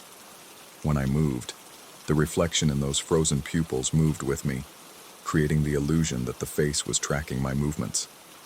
The mouth seemed to shift slightly, the lips parting and closing as if attempting to form words that never came. The building's breathing had stopped. In the sudden silence, I could hear my own heartbeat, amplified and echoing off the ice-covered walls. The rustling from the drawers had ceased as well, leaving only the drip of melting ice and the whisper of my own terrified breathing. The face in the door remained perfectly still, yet somehow I felt its attention like a physical weight, pressing against my consciousness with the insistence of a question that demanded an answer. I ran, up the concrete stairs, through the corridors, past the broken windows and rusted equipment. out into the October evening where normal air tasted like salvation. My car started on the first try, a small miracle that felt like divine intervention. As I drove away, I checked the rearview mirror compulsively, expecting to see something following. But the building receded into darkness without incident. It wasn't until later, safe in my apartment with the heater running and a cup of coffee warming my hands, that I remembered the selfies I'd taken outside the building before entering, a habit born of social media culture, though I rarely posted anything anymore. I'd snapped 3 photos of myself in front of the main entrance, using the phone's camera to capture the abandoned college behind me. The photos showed me clearly enough. Tired face, slight smile, the building's facade visible in the background. But there was something else, something that made my coffee cup slip from nerveless fingers to shatter on the kitchen floor. In each photo, superimposed over my features like a double exposure, was another face. The same face from the morgue door, but reversed, as if seen through a mirror. The hollow eyes stared out from where mine should be, the mouth opened where mine was closed. It was subtle enough that a casual observer might dismiss it as a trick of lighting or shadow, but I knew better. I knew exactly what I was seeing. The face looked hungry. I deleted the photos immediately, but the damage was done.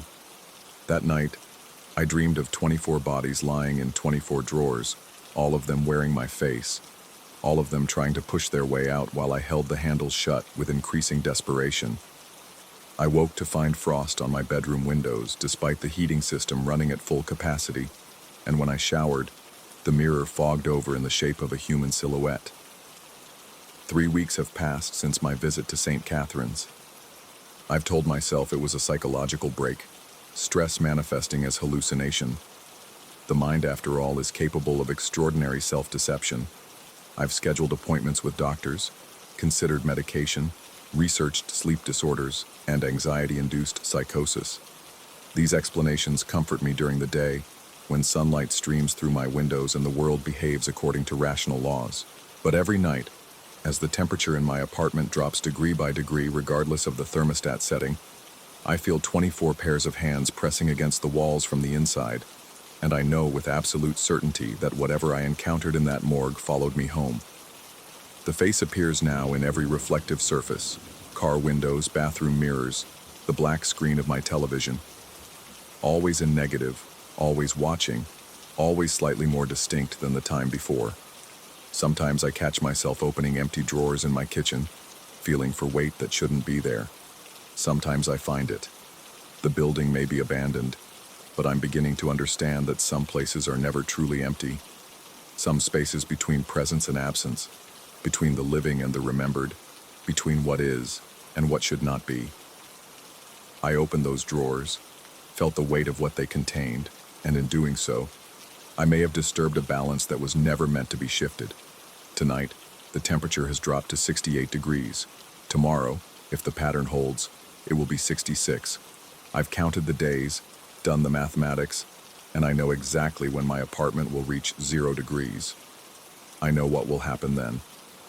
The face in my bathroom mirror grows clearer each morning, and yesterday, for just a moment, I thought I saw it smile.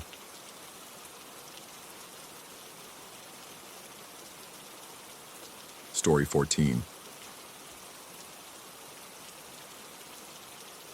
The air inside the abandoned textile mill carried the weight of decades, thick with dust motes that danced in shafts of amber light filtering through grimy windows. I stepped carefully over broken glass and twisted metal, my footsteps echoing against concrete walls that had witnessed the industrial heartbeat of the 1930s. The assignment was simple enough. Document the building's structural integrity for the city's demolition committee.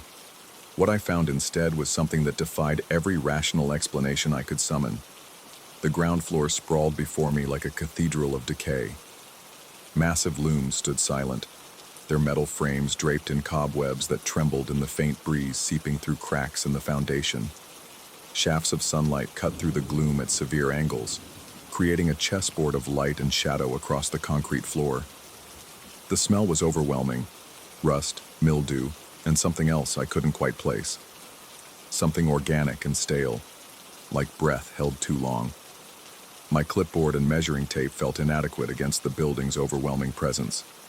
Every surface seemed to watch me. Every shadow harbored movement that vanished when I turned to look directly. The silence was complete, yet somehow expectant, as if the building itself was holding its breath. That's when I noticed the narrow staircase tucked behind a bank of industrial switchboxes, spiraling upward into darkness. The city plans hadn't mentioned a second level. My flashlight beam revealed wooden steps, warped and stained, but surprisingly solid. Each step groaned under my weight, the sound swallowed immediately by the oppressive quiet above. The second floor opened into a long, narrow space that stretched the entire length of the building. Here, suspended 15 feet above the ground floor, ran a metal walkway, a catwalk that must have allowed supervisors to oversee the factory floor below. The passarella, as my grandmother would have called it in her native Portuguese, though I couldn't understand why that word surfaced in my mind now. The walkway stretched into shadows that my flashlight couldn't fully penetrate. Rails lined both sides, painted industrial green decades ago, now flaking and rusted. But it was the sound that stopped me cold. A gentle creaking, rhythmic and slow, metal settling against metal in a pattern that reminded me of something I couldn't quite place. I stood at the threshold for several minutes listening. The sound came from ahead, somewhere in the darkness beyond my light's reach. I stepped onto the walkway. The first thing I noticed was how the metal flexed slightly under my weight, a subtle give that sent vibrations through the entire structure. The second thing was how the creaking shifted, responding to my presence like a conversation. As my foot touched the grating, the rhythmic sound ahead seemed to pause, then resume with a different cadence. 3 steps in, I realized what the rhythm reminded me of. A cradle rocking. The slow, deliberate back and forth of a bassinet being gently pushed. But that was impossible. There was nothing here that could create such emotion, nothing that could sustain such a consistent pattern. I continued forward, my flashlight beam dancing across the walkway ahead. The creaking maintained its steady rhythm, always just beyond the edge of my vision. With each step, I felt the entire structure respond, a subtle sway that seemed designed to accommodate movement. The sensation was oddly comforting, like being rocked gently to sleep. That's when I heard the heartbeat. It started as a barely perceptible thrumming, so faint I thought it might be my own pulse echoing strangely in the confined space. But as I moved forward, the sound grew more distinct, more separate from my own cardiovascular rhythm. It was slower than mine, deeper, with a hollowness that suggested vast empty spaces. I stopped walking. My own heartbeat hammered in my ears, rapid and sharp with anxiety. But the other sound continued, steady and slow, emanating from somewhere ahead in the darkness. Ba-thump, ba-thump, ba-thump. Each beat perfectly timed with the creaking of the walkway. When I tried to move backward, to retrace my steps, the heartbeat moved with me. It didn't fade as I expected. Instead, it seemed to follow, maintaining its position just ahead of my location. I took 5 steps back toward the stairs, and the sound receded exactly 5 steps, staying precisely beyond my reach.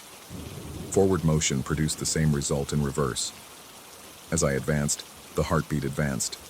As I retreated, it retreated. But always it remained ahead of me. Always it beckoned me to continue deeper into the suspended corridor that stretched into impenetrable darkness. The rational part of my mind offered explanations. Old buildings created acoustic anomalies. Metal expanded and contracted. Industrial structures often produced phantom sounds due to settling, wind patterns, or thermal changes. I documented similar phenomena in other abandoned facilities. But this felt different. Intentional. I forced myself to continue forward, one hand trailing along the safety rail for guidance. The walkway swayed gently with each step, and I began to notice that the sway wasn't random. It followed a pattern, like a gentle rocking motion that seemed designed to soothe. The creaking kept perfect time with this movement, creating a lullaby of rust and metal. 30 feet from the staircase, my flashlight began to flicker. The beam weakened, casting shorter and shorter cones of light ahead. Soon I was walking through sections of complete darkness, relying on the rail to guide me forward. The heartbeat grew stronger in the blackness, no longer just a sound, but a presence I could feel in my chest. A secondary pulse that seemed to be teaching my own heart a different rhythm. I stopped to check my watch, squinting at the luminous dial. I'd been on the walkway for 20 minutes, though it felt like hours. The building had seemed long from the outside, but not this long. I should have reached the far wall by now, should have found another staircase leading down. Instead, the walkway stretched endlessly ahead. When I turned to look back, my dying flashlight revealed only darkness. The staircase I'd climbed, the opening to the second floor, all of it had disappeared. The walkway extended infinitely in both directions, suspended in a void that swallowed light and sound. Panic touched the edges of my consciousness. I pressed forward, hoping to find an end, a wall, something to orient myself. The heartbeat ahead grew louder, more insistent. It was pulling me forward now, each beat a gentle tug against my own circulation. My legs moved almost without conscious direction, matching the rhythm of the unseen heart. The cradle song of the walkway filled my ears, a metallic lullaby that made my eyelids heavy despite my terror. Each step brought a wave of strange comfort, as if I was being guided towards something wonderful, something that had been waiting for me specifically. I don't know how long I walked. Time seemed suspended along with the corridor itself. My flashlight died completely, leaving me in absolute darkness. But I didn't need light anymore. The heartbeat ahead provided all the guidance I required, each pulse a breadcrumb leading me deeper into the impossible space. Eventually, I began to hear whispers. Not voices exactly, but something like wind through fabric. Soft exhalations that might have been words in a language I'd never learned but somehow understood. They spoke of rest, of surrender, of the comfort that waited at the end of the walkway. They promised answers to questions I hadn't known I was asking. My own heartbeat began to slow, sinking gradually with the phantom pulse ahead. The sensation was profoundly peaceful, like sinking into warm water.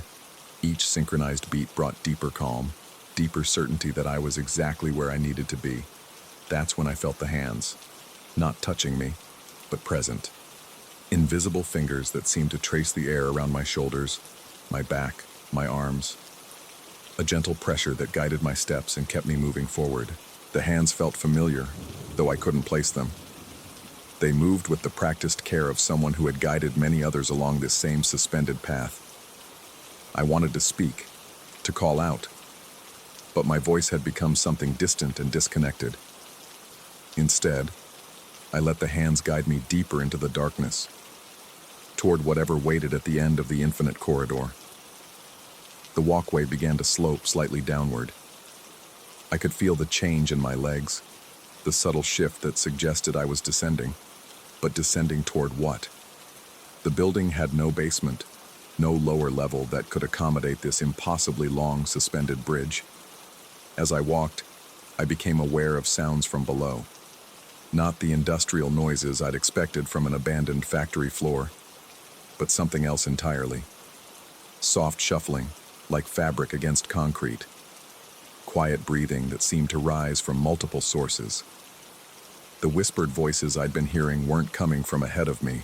They were rising from beneath the walkway, a chorus of gentle sounds that spoke of patience and infinite waiting.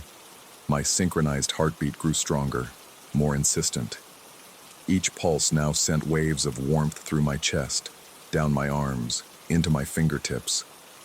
The sensation was addictive, a rhythm I never wanted to break. I found myself walking in perfect time with the beat, my footsteps creating their own contribution to the metal lullaby. The hands around me grew more substantial, though still invisible. I could feel their warmth, their careful guidance. They steered me around obstacles I couldn't see, kept me centered on the walkway as it continued its gradual descent into whatever space existed below the building's foundation. Time meant nothing here. I might have been walking for minutes or hours or days. The darkness was complete, timeless, comforting in its totality. There was no world beyond this suspended corridor, no life before the moment I'd stepped onto the creaking metal. There was only the heartbeat ahead, the hands around me, and the promise of rest that grew stronger with each step. I began to understand that the building hadn't been abandoned. It had been waiting for someone who would hear the heartbeat, who would follow the suspended corridor to its inevitable conclusion. The textile mill of the 1930s had been a beginning, not an end. The workers hadn't left. They had simply moved to a different level of existence, one that operated by different rules of time and space. The walkway leveled out, and I sensed I was approaching something significant. The heartbeat ahead grew so strong I could feel it in my bones, a vibration that seemed to emanate from the very structure around me. The hands at my shoulders tightened slightly, a gentle pressure that conveyed both welcome and warning. Ahead, barely visible in the absolute darkness, I saw a faint glow. Not electric light, but something organic and warm, like candle flame filtered through skin. It marked the end of the corridor, the destination that had been calling me forward through all those impossible steps. As I approached the light, I began to make out shapes in the darkness below, figures moving slowly across what should have been the factory floor, but stretched instead into spaces that couldn't exist within the building's physical boundaries. They moved with the same rhythm as the heartbeat, the same gentle rocking motion as the walkway itself. The figures looked up as I passed overhead. In the dim glow, I could see their faces, peaceful, serene, wearing expressions of profound contentment. They weren't workers, weren't anyone I recognized from the living world. They were something else entirely, something that had found its way to this suspended place and chosen to remain. I reached the end of the walkway and found myself standing before a simple wooden door, painted the same industrial green as the railings, but somehow warm to the touch. The heartbeat was strongest here, emanating from whatever lay beyond the door. The hands around me withdrew, their guidance complete. A voice spoke from behind the door, though I couldn't tell if it was male or female, young or old. It asked a simple question: whether I was ready to rest, to join the rhythm that had been calling me, to become part of the suspended community that existed between the building's floors. I raised my hand to knock, to signal my readiness to enter whatever waited beyond the green door. But at that moment, my phone buzzed in my pocket, a harsh electronic intrusion that shattered the timeless peace of the corridor. The spell broke like glass. I found myself standing on the walkway 30 feet from the staircase, my dead flashlight in one hand, my other hand raised to knock on empty air. The heartbeat was gone. The hands were gone. The door, the figures below, the impossible length of the corridor, all of it had vanished, leaving me alone on a perfectly ordinary suspended walkway in an abandoned textile mill. My phone showed 17 missed calls from my office. I'd been in the building for 6 hours, though I remembered only minutes. The sun was setting outside, painting the factory floor below in shades of orange and red. I walked back to the staircase on unsteady legs, my mind struggling to process what had happened. Had I fallen asleep? Experienced some kind of hallucination brought on by the building's oppressive atmosphere? The rational explanations felt hollow, insufficient to explain the vivid reality of what I'd experienced. But as I descended the stairs, I heard it again, faint but unmistakable, the gentle creaking of metal settling into rhythm, the distant echo of a heartbeat that wasn't mine. I didn't turn back to look. I completed my inspection of the ground floor in record time, noting structural damage and recommending immediate demolition. I filed my report the next morning and marked the case closed. The building was demolished 3 weeks later. I watched from across the street as the wrecking ball reduced the textile mill to rubble.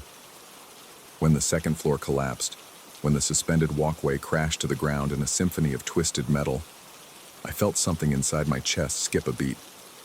That night, lying in my own bed, I listened to my heartbeat in the darkness.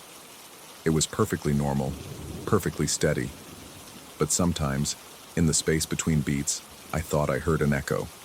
Another rhythm, fainter but persistent, keeping time with something I'd left behind in the ruins of the mill. I never went back to the site. But sometimes, driving past the empty lot where the building once stood, I can swear I hear the sound of metal creaking in a rhythm like a cradle. And my heart, for just a moment, remembers a different beat.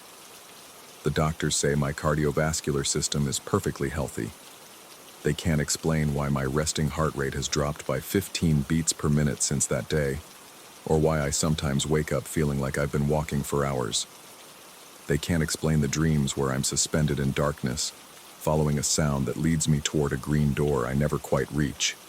But I know, somewhere, in a space that exists between demolition and memory, the walkway still sways gently in the darkness. The heartbeat still calls. And sometimes, on quiet nights when the city sleeps, I can feel invisible hands guiding me forward through corridors that span impossible distances. I'm not the only one who felt the pull. The construction crew that cleared the site reported strange incidents, tools that moved on their own, sounds like footsteps on suspended walkways that no longer existed. 3 workers quit before the job was finished, claiming they could hear their own heartbeats echoing from empty air. The lot remains empty. No developer has shown interest in the property, despite its prime location. Those who visit the site report feeling watched, followed, gently guided toward something they can't quite identify. The city has posted no trespassing signs, but they disappear regularly, as if something wants visitors to find their way to where the mill once stood. I think about that building every day, about the choice I almost made, the door I almost opened, about the figures moving peacefully below the walkway, following their own suspended rhythm, about the community that exists in the spaces between reality and dream, between heartbeat and echo. Sometimes I wonder if I really left that place at all, or if I'm still walking that endless corridor, following a sound that promises rest at the end of an impossible journey.